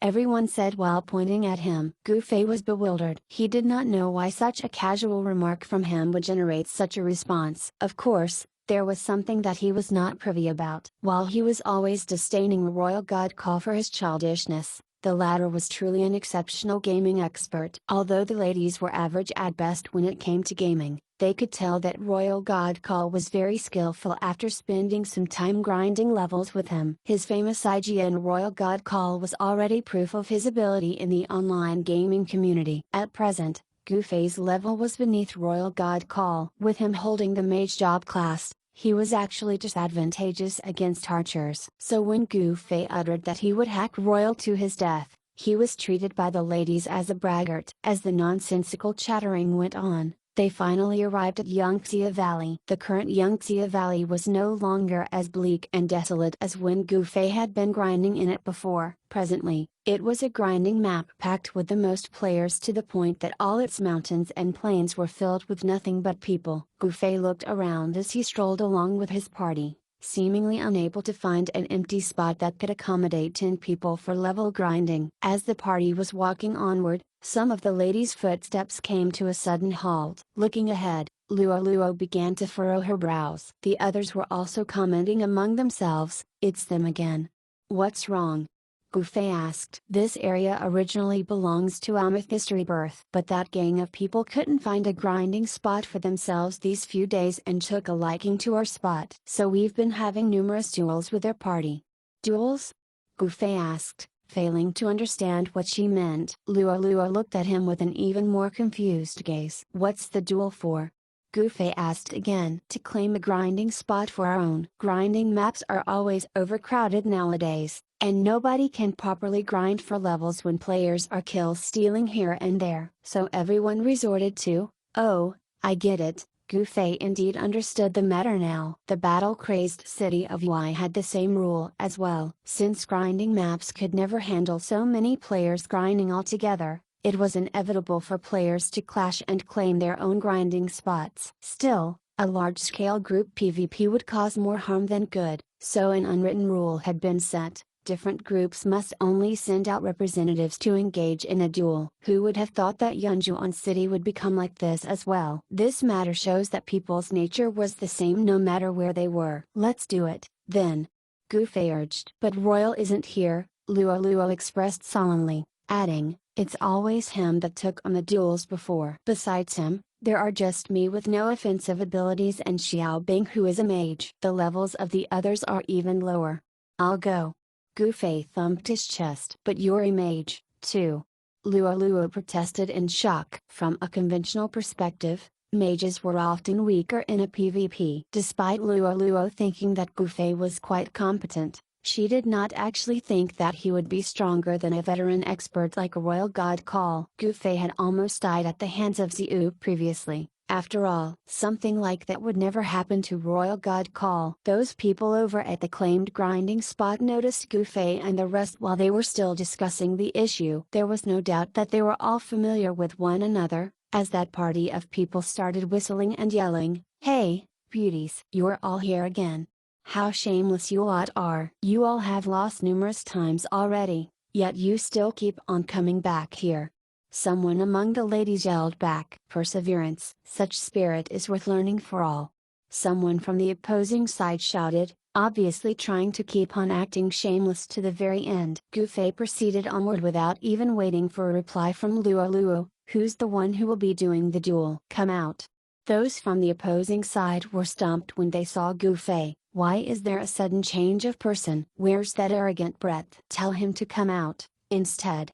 He's not here, Gufei stated matter-of-factly. The opposing gang of people had a sudden discussion in hushed tone. The fact that they still dared to come again after suffering several consecutive losses to Royal God Call meant that they had come prepared this time. In order to deal with the Royal God Call, they specially found themselves a thief expert, preparing to counter the archer with an advantageous job class. They also managed to observe that all the ladies were not proficient and knowledgeable in PvP besides Royal God Call. Thus, they had never considered the possibility of them switching the archer for another person. And yet, the unthinkable happened. The player lineup of Amethyst Rebirth that had remained unchanged for days suddenly changed out of nowhere. Royal God Call was absent today, and another guy had appeared instead. Appraise him. The opposing gang had no intention of losing again. Mage. They were all brimming with joy when the result of appraisal was out. Despite there being question marks displayed on some of the mage's equipment, nobody actually minded this minor detail. A duel with a mage was hardly a difficult task, after all. So who's up for it? Everyone on the opposing side began to bicker among themselves for the chance to go up against the mage. Truthfully, this party of people had purposely been clashing with the Amethyst Rebirth members to claim the grinding spot. Once they claimed the grinding spot for their own, they would generously invite the ladies to grind levels together. Although it might be a little cramped with two groups of people, The ladies would presumably not reject their offer since it was still better than no place to train at all. What came next would of course be getting to know the ladies sooner or later. This was what this party of people had in mind at first. Unfortunately, they had never anticipated that the party of moderately strong ladies would include an archer who was a tough nut to crack. Over the course of a few days, some of them had continuously lost to the archer. Although they enlisted the help of a thief today, they were still feeling a little uneasy inside. Today, seeing that the expert archer was absent and a mage had replaced him, everyone was eager to come out and show their prowess in front of the ladies. Oh, right. Gufei turned his head back and asked Luo, this PvP is not a fight to the death, and will stop once a certain HP threshold is crossed, right? Luo nodded her head in affirmation, as she thought to herself, does that question have any merit? All have specifically come up with such a method to avoid having their levels dropped, so why would we be fighting to the death? She drew nearer to Gufei and said in a low tone, be careful. This PvP can be either a fair one or a dishonest one. Knowing which one it is by the time everything ends will no longer be useful to you. Don't worry, I'll be careful, Gufei reassured. Luo nodded her head in acknowledgement. Just withdraw if things don't look good. We'll just find another grinding spot. Gufei went numb for a second before saying, when I said I'll be careful, I mean I'll be careful not to kill them. The ladies were flabbergasted. The guys on the opposing side clearly heard it as well, and their blood instantly boiled. This guy is way more arrogant than that snooty brat. Someone among them rebuked. Gufei was too lazy to explain himself, and he took 2 more steps forward, rubbing his hands together and saying, so who is it that I am up against? Me. A thief emerged from the party of male players. He was originally invited today to deal with the royal god call. The others could only look on when he stepped out, as it would be awkward to visibly compete with him for a chance to engage in this PvP. Gufei nodded his head and asked, how high is your HP? What? The thief asked, dumbfounded. I'm asking for your total HP. Gufei replied seriously. What for? Why would I tell you that? The thief asked, stupefied. This is a PvP, being as secretive as possible about our stats is of course the way to go. To think that there's someone who would ask questions like this. If you don't tell me your HP value, it won't be easy for me to hold back. Gufei was still saying very seriously. He was not like the gaming experts Sword Demon and the rest who knew the algorithm related to the game like the back of their hands and could determine the opponent's data by using appraisal. Gufei did not know all these finer details. He only knew that his current opponent was a thief, a job class with inherently low HP, and was within the range of being insta-killed by his spells. It was out of good intention that he was asking for the opponent's total HP. But how would the regular players be able to comprehend such a different way of thinking? As a string of admonishment echoed in the air, the thief felt that he was being heavily looked down upon and angrily bellowed, "Hey, you punk! I want a death match with you!" The meaning of deathmatch was obviously a fight until one of the PvPers was dead. It was a special term that was created by pretentious gamers when they were facing opponents obviously not on par with them, asking, "Do you want a deathmatch?" Before PvP would apparently make them look very dashing. Gufei had of course heard of such a term before. Right now, he could only smile and say, "Is that really necessary?" It's getting harder and harder to level up these days. Thinking that Gufei was feeling apprehensive, the thief became cockier. "Don't mind me, please. Aren't you afraid of not being able to hold back? I'm actually giving you a chance right now. Kill me if you really have what it takes." Chapter 117, The Loneliness of an Expert. Gufei unassumingly stepped forward. Clasping his fist with his other hand, he said to the thief, "Please."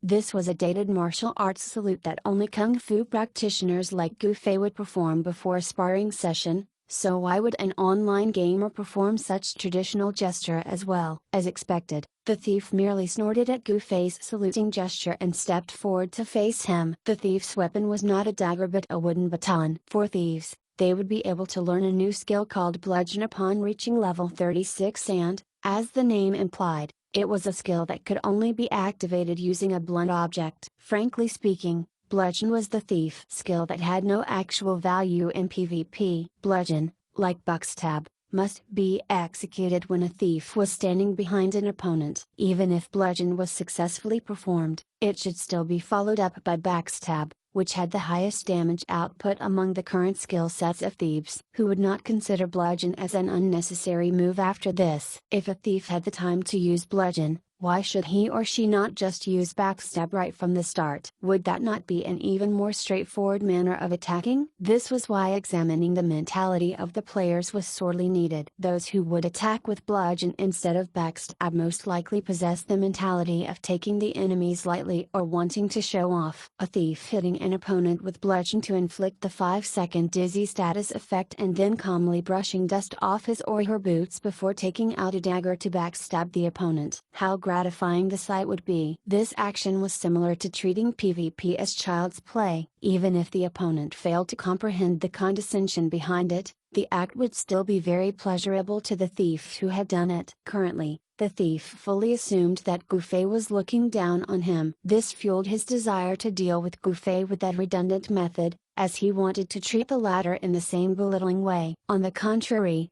Gufei was actually treating this matter very seriously as he solemnly loosened the strapped moonlit nightfalls on his back. A sword? The thief tried to make sense of what he was seeing. Moonlit Nightfall's black luster was truly eye-catching to the thief, yet he could not uncover its traits even after appraising it twice. Thus, he was left wondering about the high-grade sword's features. Gufei was no longer a newbie like when he first started playing Parallel World, as he had finally learned the appraisal skill and reached rank 8 of it after using the skill repeatedly for a month. Although it was at a mediocre rank among all the players, he could at least safeguard himself against the appraisal of others. Presently, others would no longer be able to fully check his equipment from head to toe like before. Appraising a higher grade or tier item was harder than a lower tier item. This was the basic rule in game. Therefore, it was no mere coincidence that the thief failed to appraise Gufei's clothing and sword despite numerous attempts. "Can we start now?" Gufei asked when the thief remained stationary for quite a while. "Coming." As the thief answered, he deceitfully dashed toward Gufei. Eliminating a mage in a PvP was actually very easy for a thief, as the thief only had to get close to the mage and furiously stab him or her. Provided that the thief was at close range and the mage was unable to increase the distance between them, even normal attacks would suffice to do the job. Nonetheless, the present thief was still carrying the wooden baton firmly, as he fully resolved to execute bludgeon onto Gufei no matter what, even if he had to take that extra step of getting to Gufei's rear. The thief resolutely strode forward before he made a sudden turn, agilely appearing behind Gufei. What a slow response! The thief merely thought to himself, truly believing that this fight was going to be an easy one. Gufei indeed did not respond at all. He merely maintained his stance of holding the sword, which was firmly planted to the ground, with his two hands. At the moment that the thief arrived behind him, he moved his mouth to chant, "Ring of Fire, release." Too late. The thief thought to himself, completely disregarding the defensive spell Gufei had just casted as he continued to carry out his plan of bludgeoning Gufei. A puff was heard. It was the sound of the ring of fire's flaming orb burning the thief. Gufei took 2 steps to his side and extricated himself from the enemy's range of attack. The thief's bludgeon missed. In the next instant, he began to feel the lethargy that players would feel whenever they lost too much HP. Upon glancing at his bar of HP, he received the shock of his life. He raised his head again, just in time to see Gufei take 2 steps backward while smiling brightly at him. "We are done now, right?" The thief opened his mouth wide, yet not a word left it. The spectators were even more confused as they could not understand why the two had suddenly stopped fighting. The thief stood rooted to the spot for a while before quietly walking back to his comrades. Gufei dismissed his ring of fire and went back to where the ladies were as well. Both parties gawked at the two who had just returned to them, asking, "What happened?" The thief was too ashamed to speak, while Gufei lightly answered fault with, "We're done." "Done?" everyone exclaimed, astonished. "Who won?" This was what everyone was truly wondering about. The thief frowned, while Gufei smiled. The answer was obvious. "When did the fight even start?" Everyone tried to make sense of what had just happened. "Exactly when did you hit him?" the clique of sisters asked Gufei. "Exactly when did you get hit?" the bunch of brothers asked the thief. The answers were the same on both sides, Didn't you all see the burning fire just now? Burning fire? That ring of fire? You call that burning? All reacted in the same way. My HP bar turned red already. The thief's expression turned grim. In parallel world, HP bar was normally displayed in green, turning yellow if it got depleted past the halfway mark and red if it dropped to the final 10% and below. With Ring of Fire? No way that little burning fire could turn your HP bar red. You must be mistaken, someone skeptically commented. Why don't you give it a try and get burned by him yourself? The thief was still mulling over the issue himself. He did not feel good since he could not figure out how he had just lost. The gang of men started to size up the crowd of women. Is someone pulling tricks from their side? Hey, stop making things up just because you guys have lost. The ladies exclaimed indignantly. Although they were equally bewildered by what had just transpired, they were still the winners in this duel since Gufei was on their side. Getting Gufei's explanation as to how he had achieved victory in this PvP could wait at a later time. For Ring of Fire to burn someone till his HP turned red. Do you all believe that? Someone from the opposing side asked the ladies. Although the ladies internally did not believe that it was possible as well, they still said externally, yes, we do. Women sure were scary when trying to cover up a flaw. The group of men was instantly tongue-tied. Men usually emerged victorious when it came to PvP, but when it came to bickering, well, even if the men were to win over the women in that aspect, they would still be accused of being rude. In conclusion, there was simply no way that they could get the upper hand in this matter. At this moment, a hotshot warrior stepped forward and issued a challenge to Gufei. Try setting me on fire. I wanna see how much of my HP will get depleted. All the ladies encouraged Gufei, burn him. Burn him. Gufei swept his eyes over to the guy and said, wait a moment. What's wrong? Dare not do it anymore? Or are you looking for another way to keep up this charade? The hotshot asked knowingly, thinking that he had caught Gufei red-handed. Cooldown period for my spell. Gufei looked at him pitifully. He had never thought that someone would have worse knowledge about the game's mechanics than him. The hotshot hung his head down in embarrassment. When the cooldown period of Ring of Fire ended, Gufei stepped forward once more. The hotshot straightened his back and bellowed, come on. I'll see just how much HP you can burn off of me. At the same time, he vigilantly eyed the ladies. Don't even think of pulling some tricks again. I can see your every move from here. The ladies expressed their disdain toward him. If I win this duel, you're not allowed to pester them again starting tomorrow. Gufei resolved to not demonstrate his ability for nothing. The hotshot was momentarily stunned, turning his head back to his comrades to seek their opinions. Some of the men briefly conferred and willingly nodded their heads in agreement. Ring of Fire. Release. Gufei went straight to the point, casting out a flame ring and charging toward his opponent. The hotshot had yet to come to his senses when Gufei finished burning him, dismissed his Ring of Fire, and retreated away. This spell drained mana continuously, so it was burdensome for Gufei. How is it? The others nervously inquired. The hotshot glanced over at his HP bar and was overjoyed. It didn't turn red at all. Just a little close to turning yellow. This punk is playing tricks, after all. The others' expressions turned pale upon hearing this. Gufei mildly said, you have high HP. If you have resistance to magic, your HP bar would of course not turn red.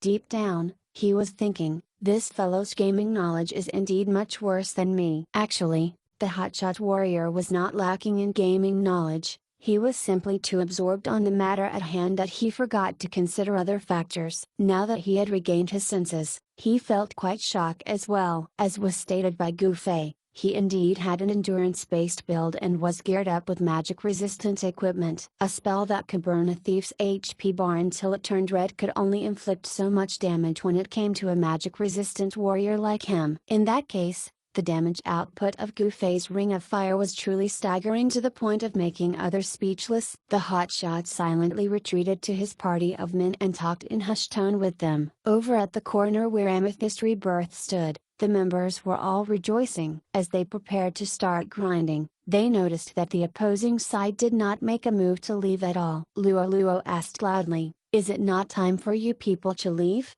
Leave? Why would we leave? Someone said on the other side. Shameless. A bunch of shameless people. How can you be so shameless?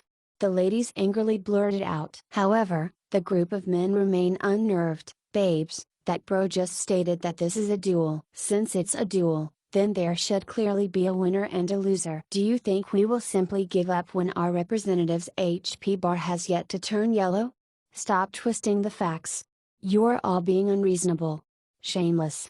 The ladies were all in uproar, causing Goofy to feel stressed out as well. He hurriedly stepped out and said, "All right, come out. Let's get this over with."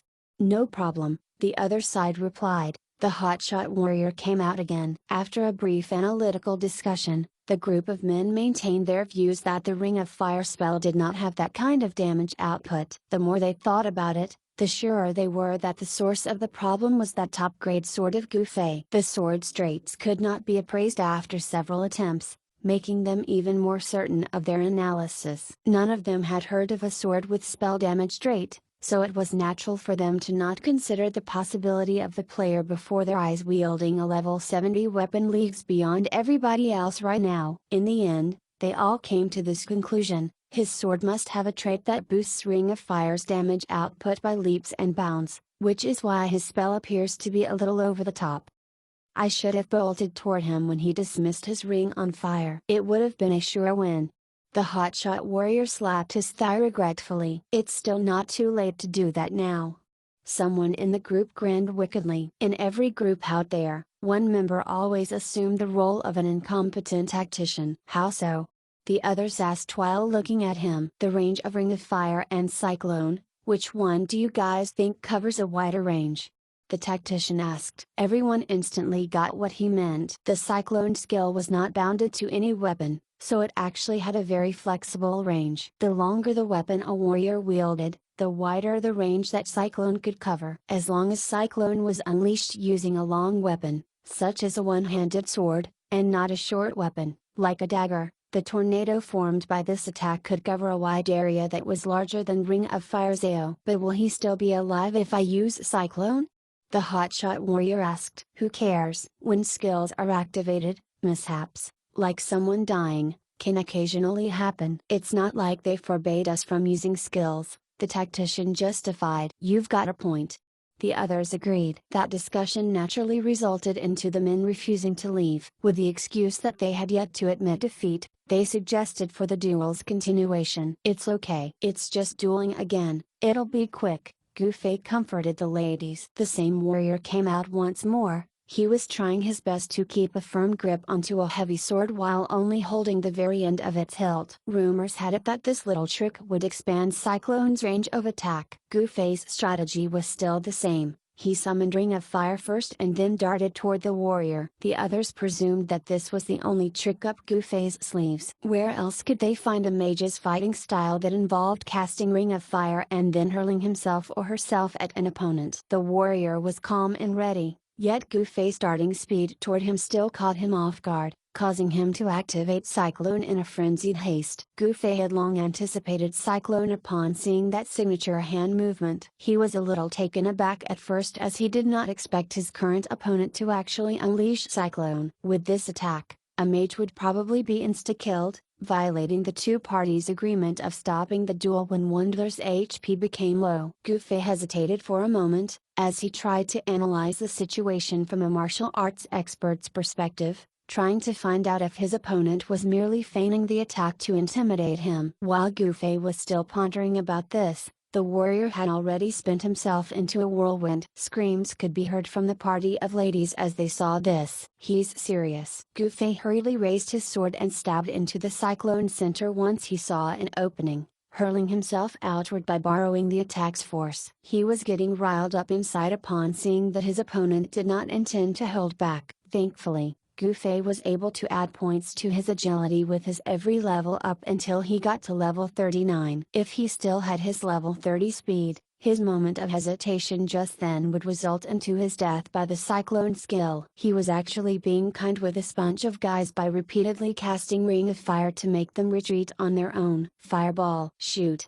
Goofy casted, flinging the ball of fire that had formed. While the warrior was shocked that Goofy could slip out of his Cyclone, he did not think much of Goofy's casted fireball. In Parallel World, There was a special term called verdict. When the same or different skills were activated simultaneously and clashed with each other, verdict would determine how much damage both sides could inflict. For example, a normal sword slash could cleave a ball of fire apart. This meant that verdict for a normal sword slash was higher compared to the fireball spell. When these two different attacks clashed with each other, the attack of the fireball spell would be close to being useless. Of course, the rules for verdict were not that simple. Besides the algorithm related to the different skills and spells, all sorts of factors, such as the character stats, attack speed, and damage output, could affect the outcome of the clashing attacks. Still, based on the above-mentioned factors, the warrior's cyclone undoubtedly had a high chance of winning verdict. Gufei's fireball was not something he had randomly casted out,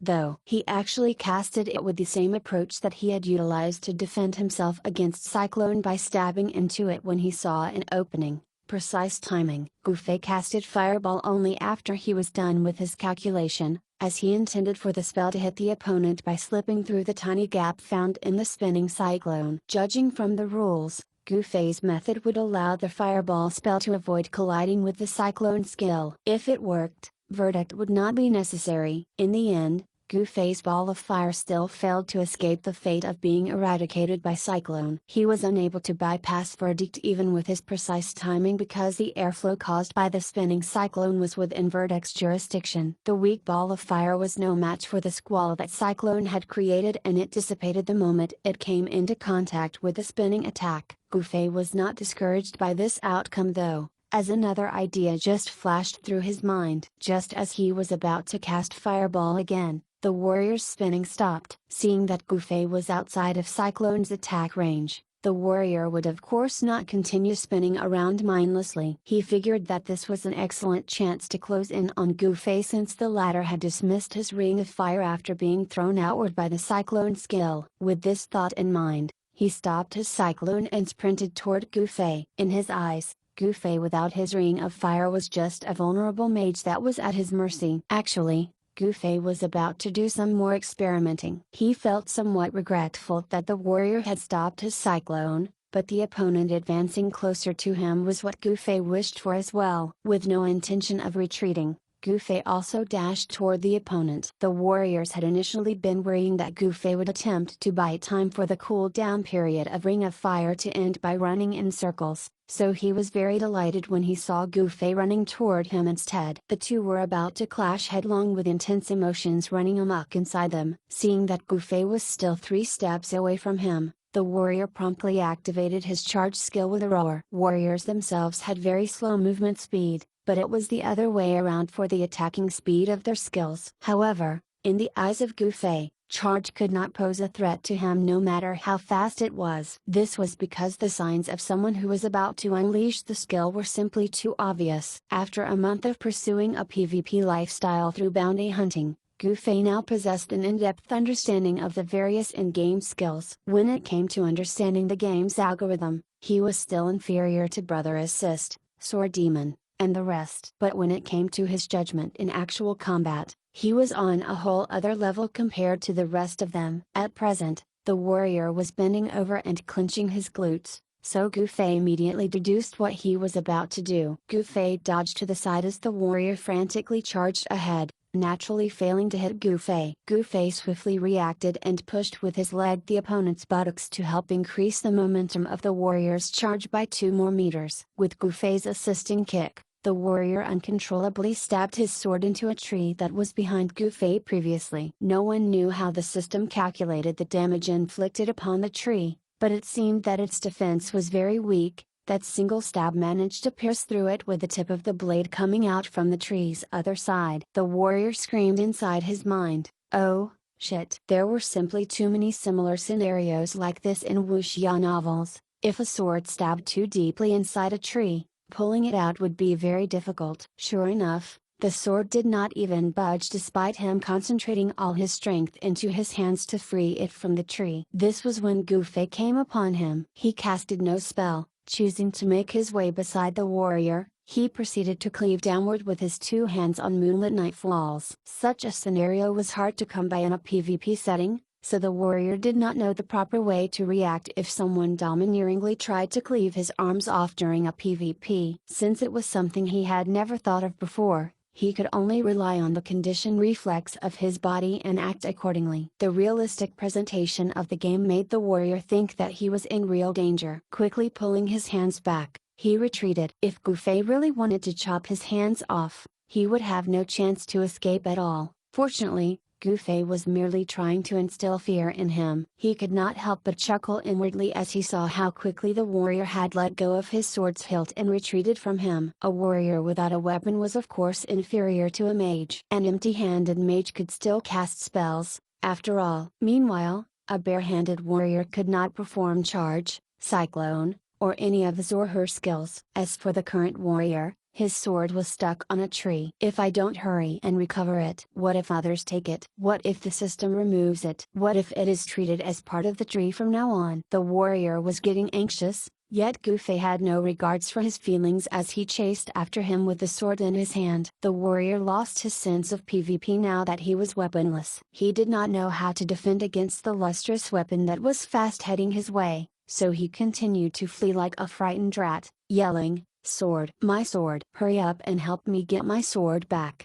A few comrades of his absent-mindedly went to retrieve his sword for him. Meanwhile, Gufei continued to chase after the fleeing warrior all over the grinding spot. Gufei was an all-agility mage equipped with high-grade boots right now, so there was simply no suspense in the sight of him chasing after the warrior. Gufei jabbed at his back again and again, asking, "Is it turning red yet? Is it turning red yet? What are you talking about? What is turning red?" The warrior asked hysterically. "Is your HP bar turning red yet?" Gufei clarified, as he continued to poke at him. "Very soon." The warrior hollered. "Tell me when it's turning red," Gufei said while he kept on stabbing the warrior's back. "It's turning red," the warrior said immediately. Gufei's sword remained leveled upon the warrior's back, but he did not continue stabbing. He asked, "Do you yield?" "I yield. I yield." The warrior put his hands up. "MHM." Gufei acknowledged, putting his sword away. "My sword." The warrior did not seem to care about his HP bar that had turned red, as he immediately went to recover his sword that was still stuck on the tree instead of approaching a priest to heal him after getting freed by Gufei. Just what is the meaning of all this? The spectators were on the verge of breaking down, especially the group of men who was at a loss. "He yielded," Gufei answered, shrugging his shoulders. This. The group of men had a dreadful expression on their faces. They waited until the warrior recovered his sword before someone stomped his feet, saying angrily, "We'll be back the day after."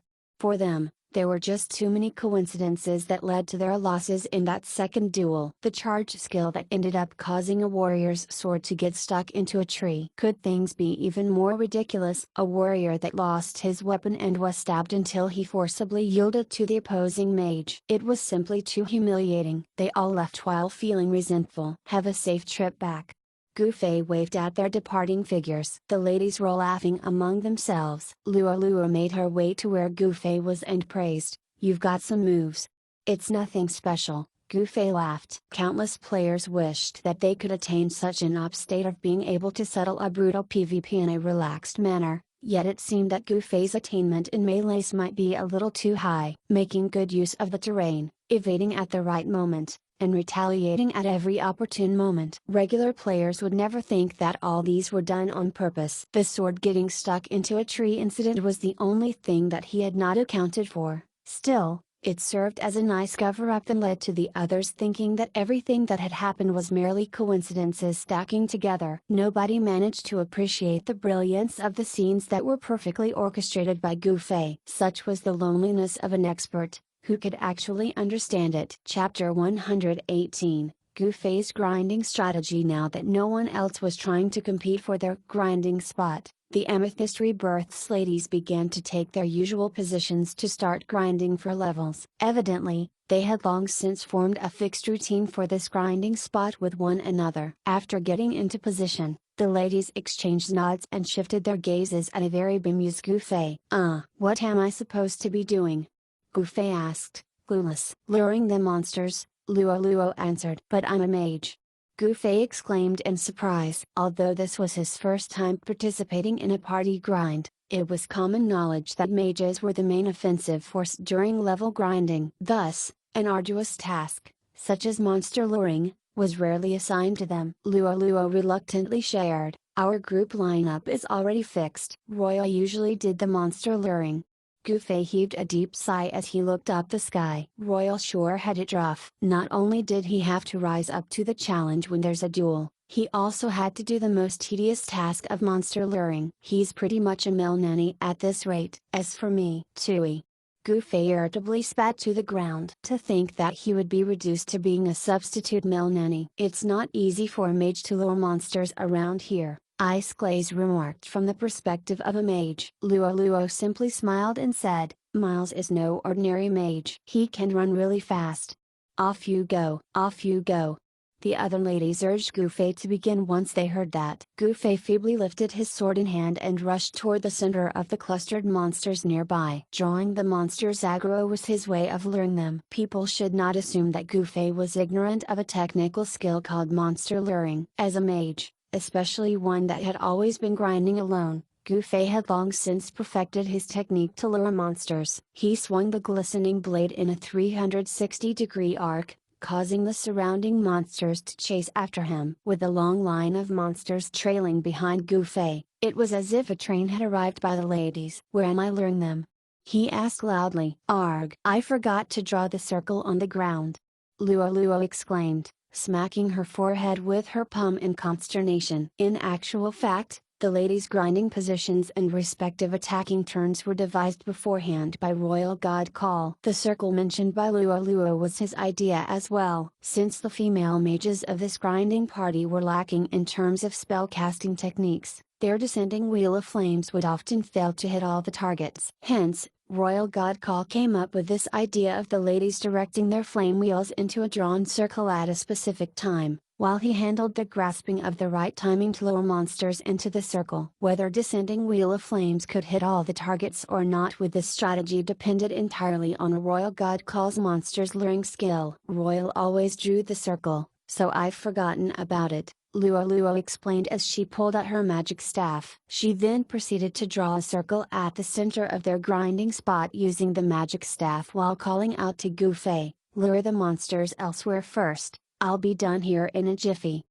The other ladies intently watched Luo carve a line to the ground. Female players were truly thorough in whatever they did, as none of them removed their gazes on Luo until she finished her work. While they were admiring the roundness of her drawn circle, Luo called out to Gufei once more, "It's done. You can lure them over here now."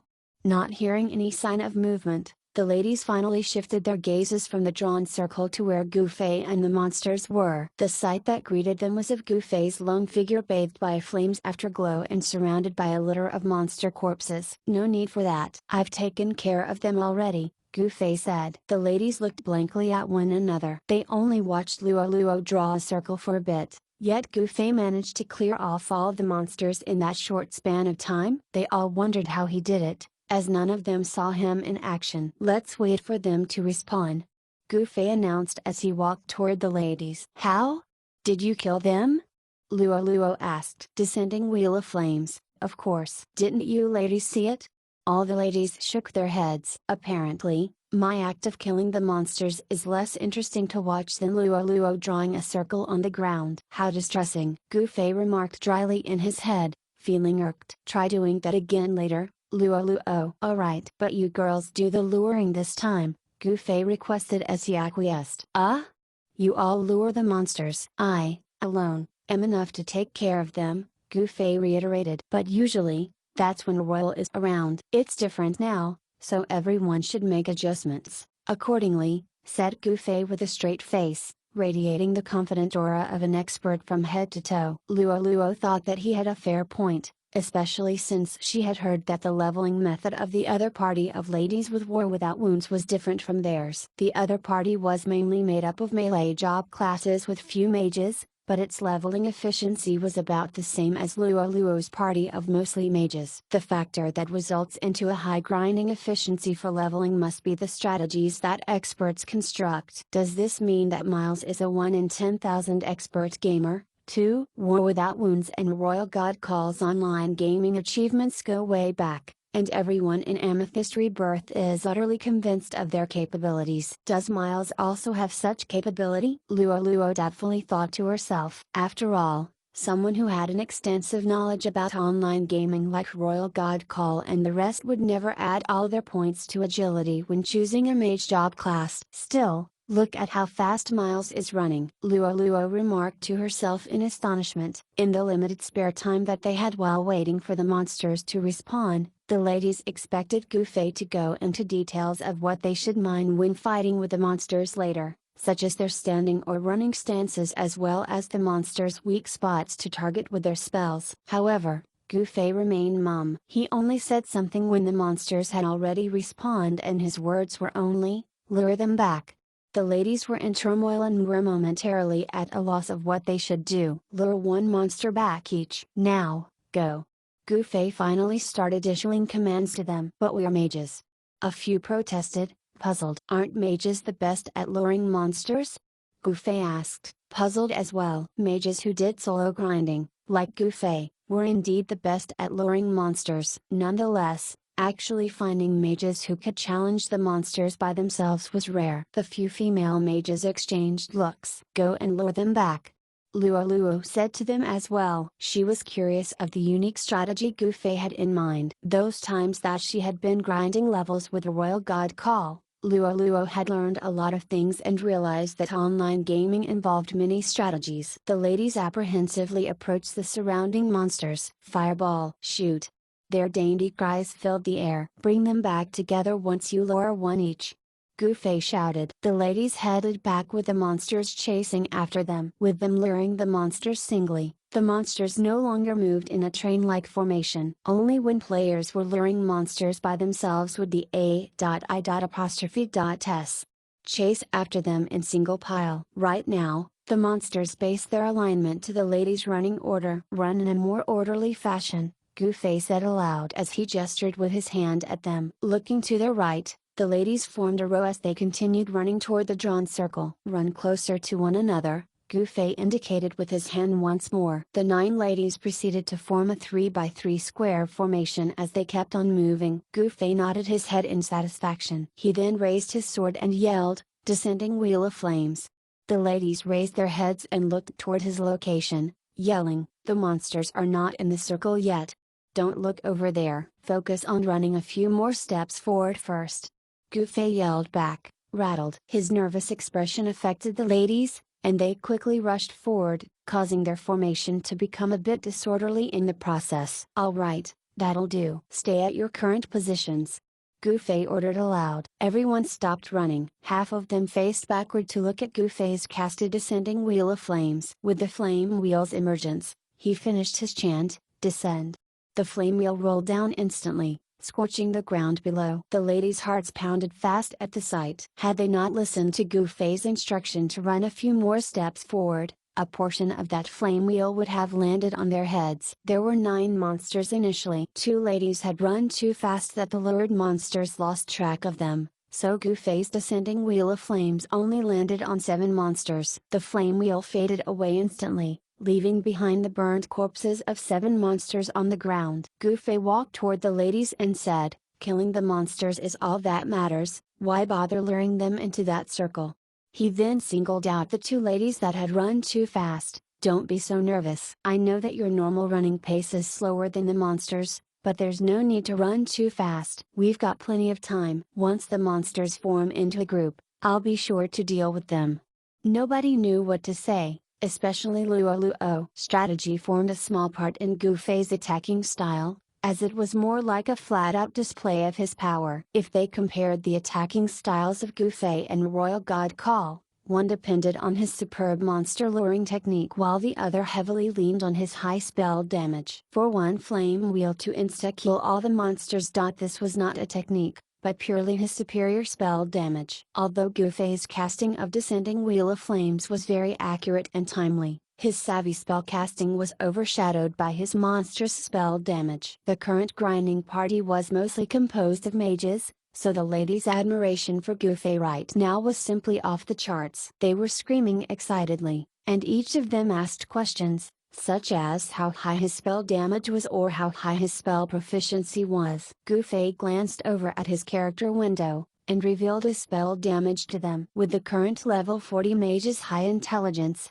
Gu Fei's spell damage, which was mainly boosted by his weapon, was no longer that impressive. Nonetheless, it was still a lot higher than the ladies. Combined with the destructive power of Descending Wheel of Flames, the damage dealt by Gu Fei was enough to insta-kill level 40 monsters. This was not the upper limit for Gu Fei's spell damage, though. Take spell mastery as an example, the spell damage boosted by this trait was not included in the magic attack power stat displayed on the character window, as it was something that would only come into play in actual combat. Equipment with traits that boosted magic-related stats worked the same way. Thus, the spell mastery +1 and magic damage +10% traits of Midnight Spirit Robe were also not included into the algorithm displayed on the character window. Whatever the case might be, the efficiency of this party's level grinding would only become better from now on with Gu Fei's fighting force. Putting all these things aside, Gu Fei's normal grinding routine consisted of him luring 9 monsters into a group. Right now, there were 9 people who did all the luring of the monsters for him. What was the difference between the two? Gu Fei could now laze under a tree and just watch the ladies run all over the place to lure monsters. Gather up once you all finish luring the monsters, Gu Fei shouted. The ladies gathering together meant that the monsters behind them would gather up as well. When Gu Fei pointed his sword and casted Descending Wheel of Flames, the world grew quiet once more. Level grinding like this is quite relaxing, he thought to himself. Chapter 119, Grinding on Monsters Beyond Their Levels. Gu Fei treated Moonlit Nightfalls as a teacher's pointing stick and instructed his guildmates to run all over the grinding spot that they had claimed as their own. The bold and confident tone he used to address them and the aura his body emitted had convinced the ladies that he was a natural-born instructor who used it for a living. That was truly the case, since Gu Fei's job as a PE teacher had him instructing students to run around the academy grounds in reality. Compared to those lazy students that only put forth half-hearted effort in his PE classes, the Amethyst Rebirth's ladies currently before him were way more diligent and obedient. For instance, none of them headed west if Gu Fei pointed at east. They also gave their all into running and luring the monsters in this grinding map. After a few rounds of monster grinding, Gu Fei clutched his sword under his armpit, clapped his hands, and shouted, "Take 5 at your current position. Stop luring the monsters." No one was so obedient this time. Gathering around Gu Fei, they asked, "Why are we stopping? Why the need to rest right now?" Mana recovery. Gu Fei sat onto the ground and took an apple from his dimensional pocket. The ladies, composed mostly of mages, became aware of the situation. It was faster to recover mana by eating fruit and, as expected, Gu Fei stood up not too long after. He waved at the crowd of ladies surrounding him and commanded, "Continue." The ladies became busy again. But only for a short while. Just as they were beginning to enjoy luring the monsters after a few rounds, Gu Fei clapped his hands once more, "Take 5 and recover your mana." "What?" The ladies questioningly looked at Gu Fei, who had sat onto the ground to munch on fruit once more. "He only casted the spell for 5 times, right?" Everyone asked one another, bewildered. "You're out of mana after casting Descending Wheel of Flames just for 5 times?"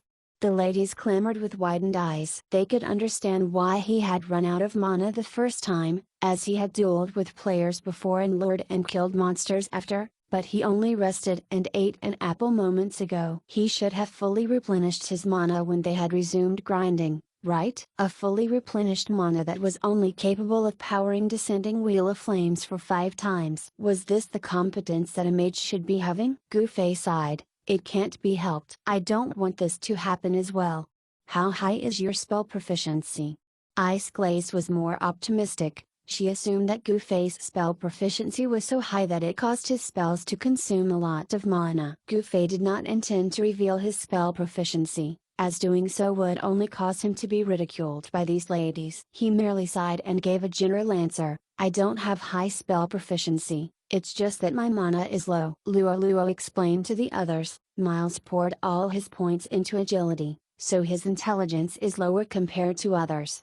Gu Fei nodded his head in confirmation. The ladies kindly consoled Gu Fei, saying that he should not fret about it much since he could reallocate his stat points upon reaching level 40. After this segment, they very generously offered the variety of fruits that they had on them to Gufei. This gesture allowed Gufei to find out exactly what kind of fruit each lady liked. 3 liked apples, 3 liked bananas, 2 loved pears, and 1 loved peaches. Gufei felt touched. He could not help but ask them a string of questions and request, "Where did you buy these bananas? Where can I get peaches? Give me some more pears."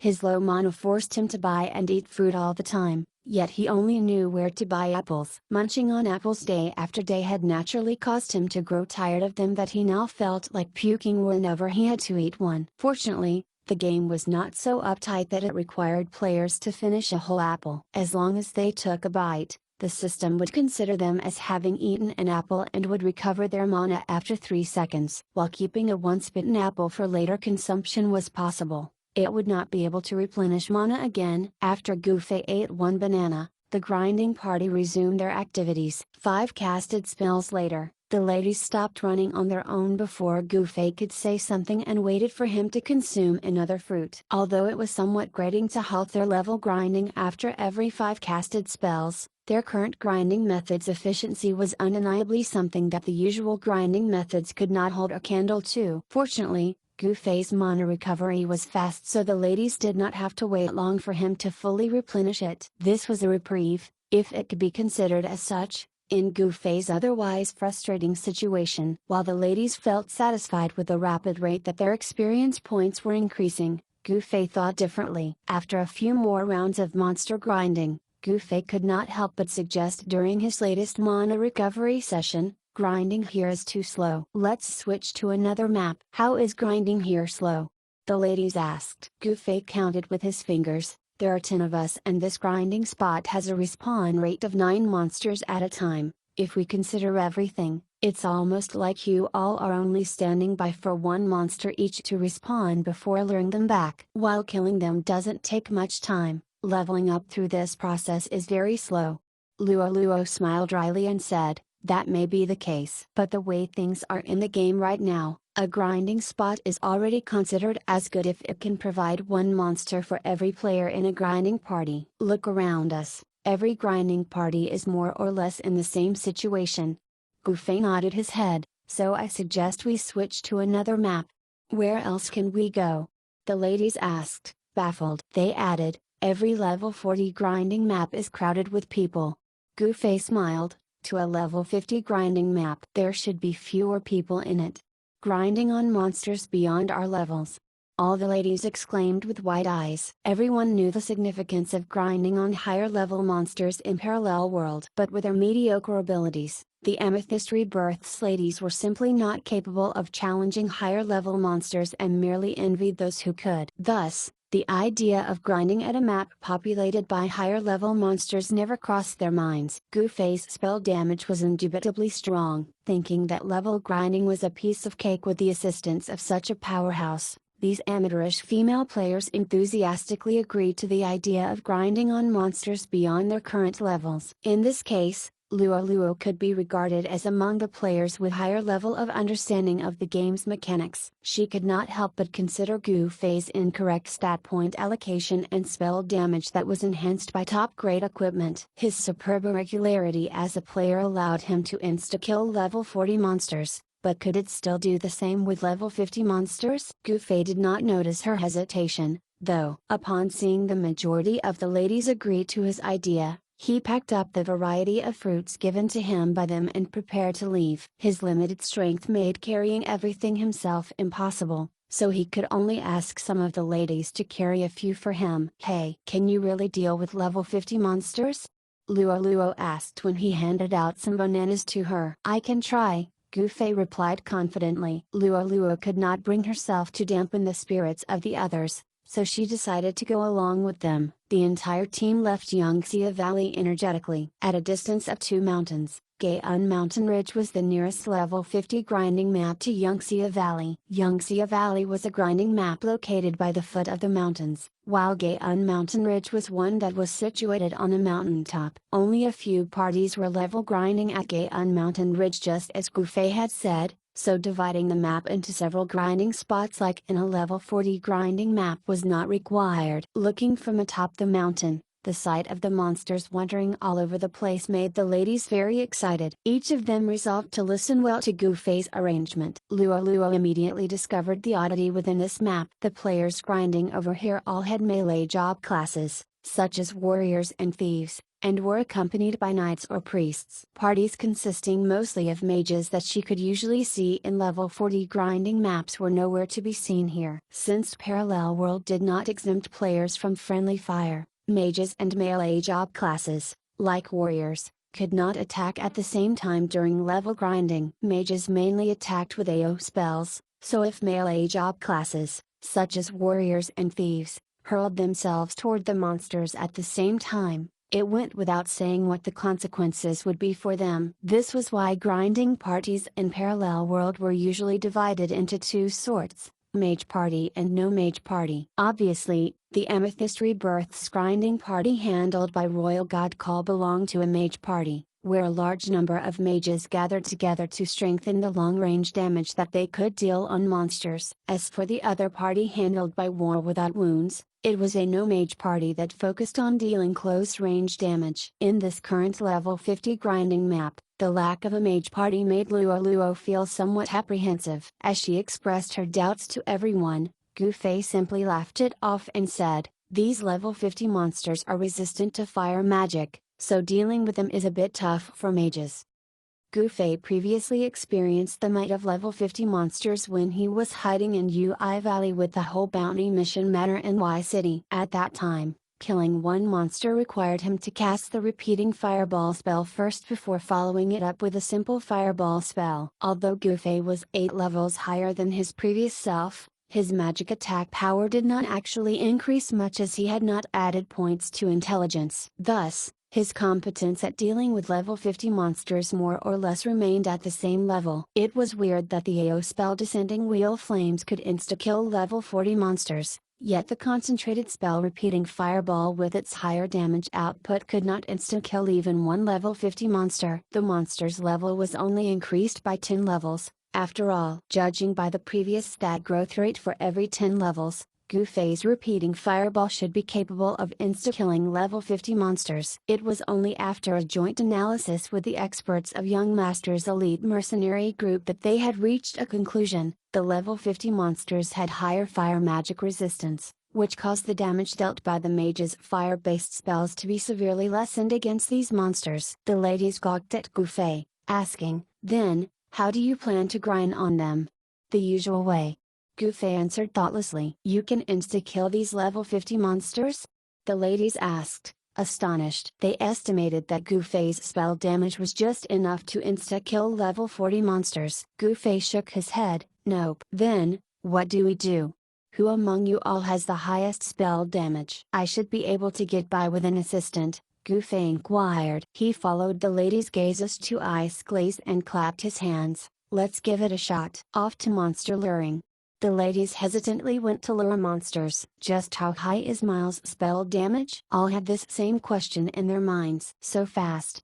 all the ladies exclaimed upon seeing the fast approaching speed of the monsters to them when they each casted Fireball at the monsters. They were so shocked that they forgot their previous question of whether Goofei could insta-kill these level 50 monsters or not. Luo was the one caught in the most difficult situation. Holy Ball's attack range, which was smaller than Fireball's, and her movement speed, which was slower than a mage, allowed the monster that she was luring to close in on her halfway in the blink of an eye. She retreated a few steps, but the monster still managed to arrive right behind her, scratching her with its claws. Luo instantly panicked. She did not know whether to stop and heal herself or to keep on running and bring the monster to Goofei. The rest of the ladies could barely fend for themselves, so nobody noticed her predicament. Sis Luo, Ice Glaze, who was overseeing their grinding area after getting promoted as Goofei's assistant, immediately saw Luo's perilous situation. But besides drawing attention to the problem,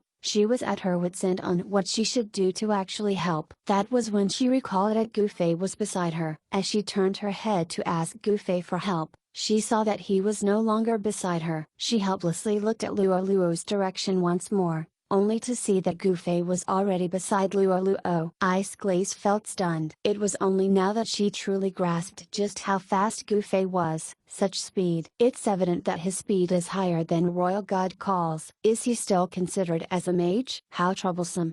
Gufei sighed. With his mind busy on calculating the sufficiency of his spell damage, he forgot to consider the fact that luring the monsters was already a tall task for the ladies. He had always been training alone and had an unusual way of allocating his stat points as a mage, so he somewhat did not understand the usual hardships that regular mages faced. Chapter 120, The Love-Struck Luo Twin Incineration. Incinerate. Luo heard a mage chanting from behind her. Turning around, she saw Gufei, who had positioned himself between her and the monster, swing downward with his sword in hand. Be careful. Luo frantically warned as she bestowed heal onto Gufei. For regular mages, the opponents getting into close range with them usually meant only one thing, death. Thus, Luo perceived Gufei's act of getting between her and the monster as a sacrificial move and felt deeply touched. Don't worry about me. Go save the others. Gufei scrambled away as he told Luo this. The monster began to chase after Gufei as its aggro shifted from Luo to him. The scene had descended into chaos. The ladies' shrill screams reverberated all over the field as they were stubbornly chased by the monsters around. Their perilous situation caused Gufei's action to become frantic. He did his best to attract the monster's aggro toward him by throwing balls of fire formed from the fireball spell at the ones he encountered while running about. Xiaobing, help me lure the monsters, too. Gufei yelled at Ice Glaze, who was just blankly holding her magic staff by the side of the field. Ice Glaze nodded her head vigorously and promptly threw a ball of fire at one of the monsters after her guildmates. The gap between the spell damage of Gufei and Ice Glaze was clearly shown in this instance. Ice Glaze casting fireball once could not immediately draw the monster's aggro toward her and had to cast the same spell thrice before succeeding in luring the monster from its initial target. In comparison, Gufei easily managed to enchant 3 more monsters with his fireball spell, all making a beeline for him with their claws out. Xiaobing, run to where I am. Gufei hastily shouted at Ice Glaze upon seeing that she was about to cast fireball for the 4th time at the monster she had already successfully lured. 8 ladies were originally tasked with luring the monsters and they could hang on without a hitch once Gufei lured 4 monsters toward himself. Ice Glaze got the attention of another monster, and Luo was free to cast heal steadily onto her guildmates who had the 3 remaining monsters. Gufei calmly headed toward Ice Glaze's location with the 4 monsters in tow. Everyone, spread out. Prepare to cast Descending Wheel of Flames. He shouted. We can't aim well when they are all moving so fast. The ladies exclaimed anxiously. Royal God Call would not have come up with that simple approach of drawing a circle to the ground for them to aim on if the ladies had had precise aims to begin with. Cast your spells freely and just make sure not to hit me. Gufei adjusted his command. He was taking the ladies lightly with his latest command. With his fast movement speed, he was currently meters away from the chasing monsters. No matter how bad a shot the ladies were, their spells were unlikely to miss by more than 3 meters. Luo focused her heal onto Ice Glaze next after Gufei took the monster that Ice Glaze had previously lured. This particular monster that had received multiple balls of fire from Ice Glaze started to sway on its feet upon receiving 2 more balls of fire from Gufei, who was trying to gain its aggro. Gufei took 2 more steps forward before checking the distance between him and the monsters. With such a huge gap between them, he reckoned that the ladies' aims should not be so bad that their spells would hit him instead. With that in mind, he shouted at the ladies, attack now! Descending Wheel of Flames. Descend. Sounds of the spell being casted reverberated in the air. Numerous flame wheels, which colored the faces of everyone nearby crimson, emerged from the space above the monster's vicinity soon after. Looking up, Gufei felt so relieved when he saw that no flame wheel had appeared above his head. He then leveled his head forward and pointed his sword outward, shouting, Blazing Tree of 1,000 Inferno. Arise!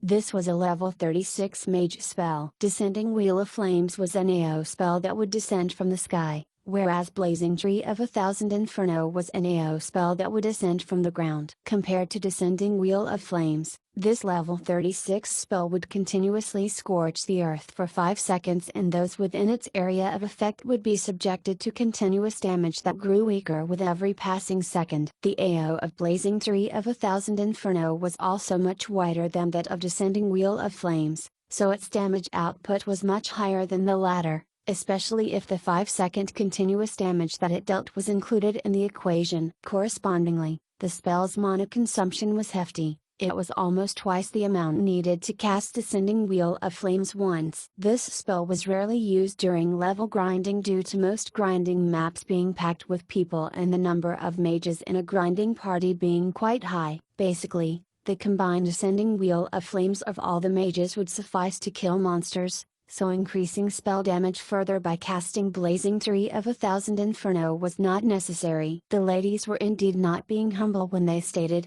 "We can't aim well," as the positioning of their flame wheels was very disorganized. Looking upward, Gufei almost mistook their flame wheels for the 5 Olympic rings with how scattered about they were. With such an unfocused firepower, the combined Descending Wheel of Flames could naturally not hit all the targets. Instead of all the flame wheels hitting the monster, some were hit by 1 and most were hit by 2. The remaining HP of the monsters varied, so Gufei resorted to casting the more powerful spell, Blazing Tree of 1,000 Inferno, with a wider range to guarantee their deaths. The flames that had abruptly risen from the ground fused together and formed a little wildfire. After the monsters got hit by Descending Wheel of Flames, they were then imprisoned by the wildfire Gufei's level 36 spell had caused. As a result, none managed to escape the sea of flames and all simply collapsed within. The ladies cheered. This was a natural reaction from them since the ladies just saw that they had gained a lot of experience points by grinding on these level 50 monsters. Gufei was a lot calmer compared to them. Wiping the sweat off his forehead,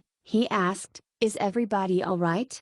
Luo was still casting heal onto the ladies, as some still had yet to fully recover their HP. 8 of the ladies held one of their hands close to their chests, with half saying, "I was so scared," and the other half gushing, "Miles is so amazing." "Should we, mages, add points to our agility as well?" His phantom-like silhouette just now had left a deep impression onto them. The ladies were naturally unaware of such unprecedented speed before, as even those thieves and archers who had reached level 40 rarely had full agility builds. The physical attack of these two job classes was connected to the strength stat, so thieves and archers would normally distribute some points to strength and would not solely focus onto their agility. Even if there were players with full agility builds like him, Gufei could still overpower them with the movement plus 60 and boost movement speed by 35% of his Windchaser's boots. Gufei laughed and said, "Agility isn't bad. Everyone should add points to their agility." Luo was a gaming savvy after all, so she carefully asked Gufei, "Your agility is so high, yet you have such amazing magic attack power. Just what kind of op items do you have?" "Of course my pieces of equipment are op, since they're rewards from a chain quest," Gufei laughingly answered. "Let us see them." The ladies babbled. Since it had come to this point already, Gufei had given up on the thought of keeping his pieces of equipment a secret. He actually did not think it was a big deal for others to know about them, especially since he shared the mindset of regular MMO players. Half the purpose of obtaining top-grade equipment was to put them to good use and the other half was to show off to others. Moonlit Nightfalls, Midnight Spirit Robe, and Windchaser's boots. After showing his 3 most top equipment one by one, the ladies lost their ability to speak. Compared to Moonlit Nightfalls, all felt that their magic staves were mere kindling sticks. Actually, Gufei also had the extraordinary accessory, Eddie's emblem, on him. However, he did not usually equip it on him since the emblem was related to his identity as Fugitive 27149. About a month had passed since the previous incident involving Fugitive 27149, yet many players would still talk about him during their free time. This was because nobody had yet to surpass Fugitive 27149's deeds even at present. Luo closely inspected the 3 pieces of equipment. After pondering for a long time, she suddenly grabbed Gufei by the arm to pull him to a side. "What is it?" Gufei asked bewilderedly. "Follow me," Luo replied as she forcibly pulled onto him. Is something the matter? Gufei asked wonderingly as he followed her. Meanwhile, the ladies behind were animatedly discussing about Luo's action. Is sis Luo love-struck again? Unlikely. It's not like they only met today. She would have long been love-struck if that had been the case. You're so silly. Have you forgotten what sis Luo said before? People being love-struck in a MMO, half the time, it's actually them being love-struck with the player's equipment. Oh, no. Miles' equipment managed to trigger the love-struck trait of sis Luo. And over to where Gufei and Luo were. Luo dragged Gufei until they reached the canopy of a big tree. Only when she was sure that they were out of earshot of the others that she spoke. You are the close combat mage, aren't you? Who said so? Gufei countered with a question. You must be, with how powerful your 3 pieces of equipment are, Luo said confidently. Since you're so sure, then I suppose I am really him. Gufei expressed his helplessness at her allegation. He had long grown tired of this question. What if he really was the close combat mage? His days as fugitive 27,149 were long over, and he no longer wanted his present actions to be dictated and restricted by his past persona. In short, he had withdrawn himself from Jiangwu. A guy who still clung to his past identity did not seem to be a far-sighted person anyway. Are you him or not?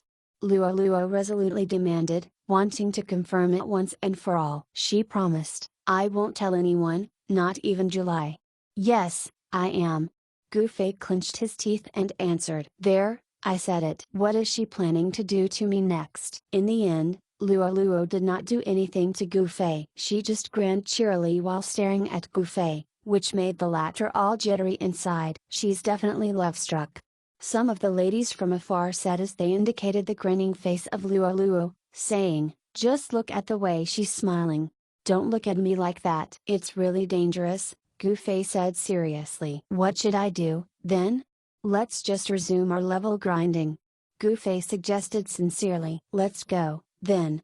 Luo beamingly said as she walked toward the others. What in the world is going on? Gufei asked to himself. With such a flirtatious smile. Is she still the same calm and composed Luo? The party's level grinding started once more. Gufei made changes to their grinding strategy. From now on, he would be in charge of luring the monsters while the ladies would be responsible for attacking them at Gufei's signal, with him delivering the finishing blow to the monsters afterward. Based on Gufei and Ice Glaze's action of attracting the monsters' aggro just then, it could be deduced that his spell damage was 3 times higher than Ice Glaze's. Since Ice Glaze was the one with the highest spell damage among the ladies, a powerhouse like Gufei was essential for them to level grind in this level 50 grinding map. If the monster luring technique had been the only requirement to grind in this level 50 grinding map, then Royal God Call would have long brought the ladies to fool around here. He would not have needed to draw a circle or devise a special positioning for the ladies. After all, Royal God Call was above Gufei in terms of monster luring capability. Gufei charged rashly into a herd of monsters as he casted the fireball spell with his left hand and slashed his sword with his right hand, causing 7 or 8 monsters to follow him back to the ladies. Get ready, he told the ladies loudly. The ladies responded to him by gamely lifting their magic staves. Meanwhile, Luo casted heal onto Gufei, who had yet dropped even a bit of his HP as she simultaneously winked at him. Gufei nearly fell down as his leg slipped a bit. Luo must have gone crazy. Just what kind of sickness is she having? Gufei densely pondered to himself.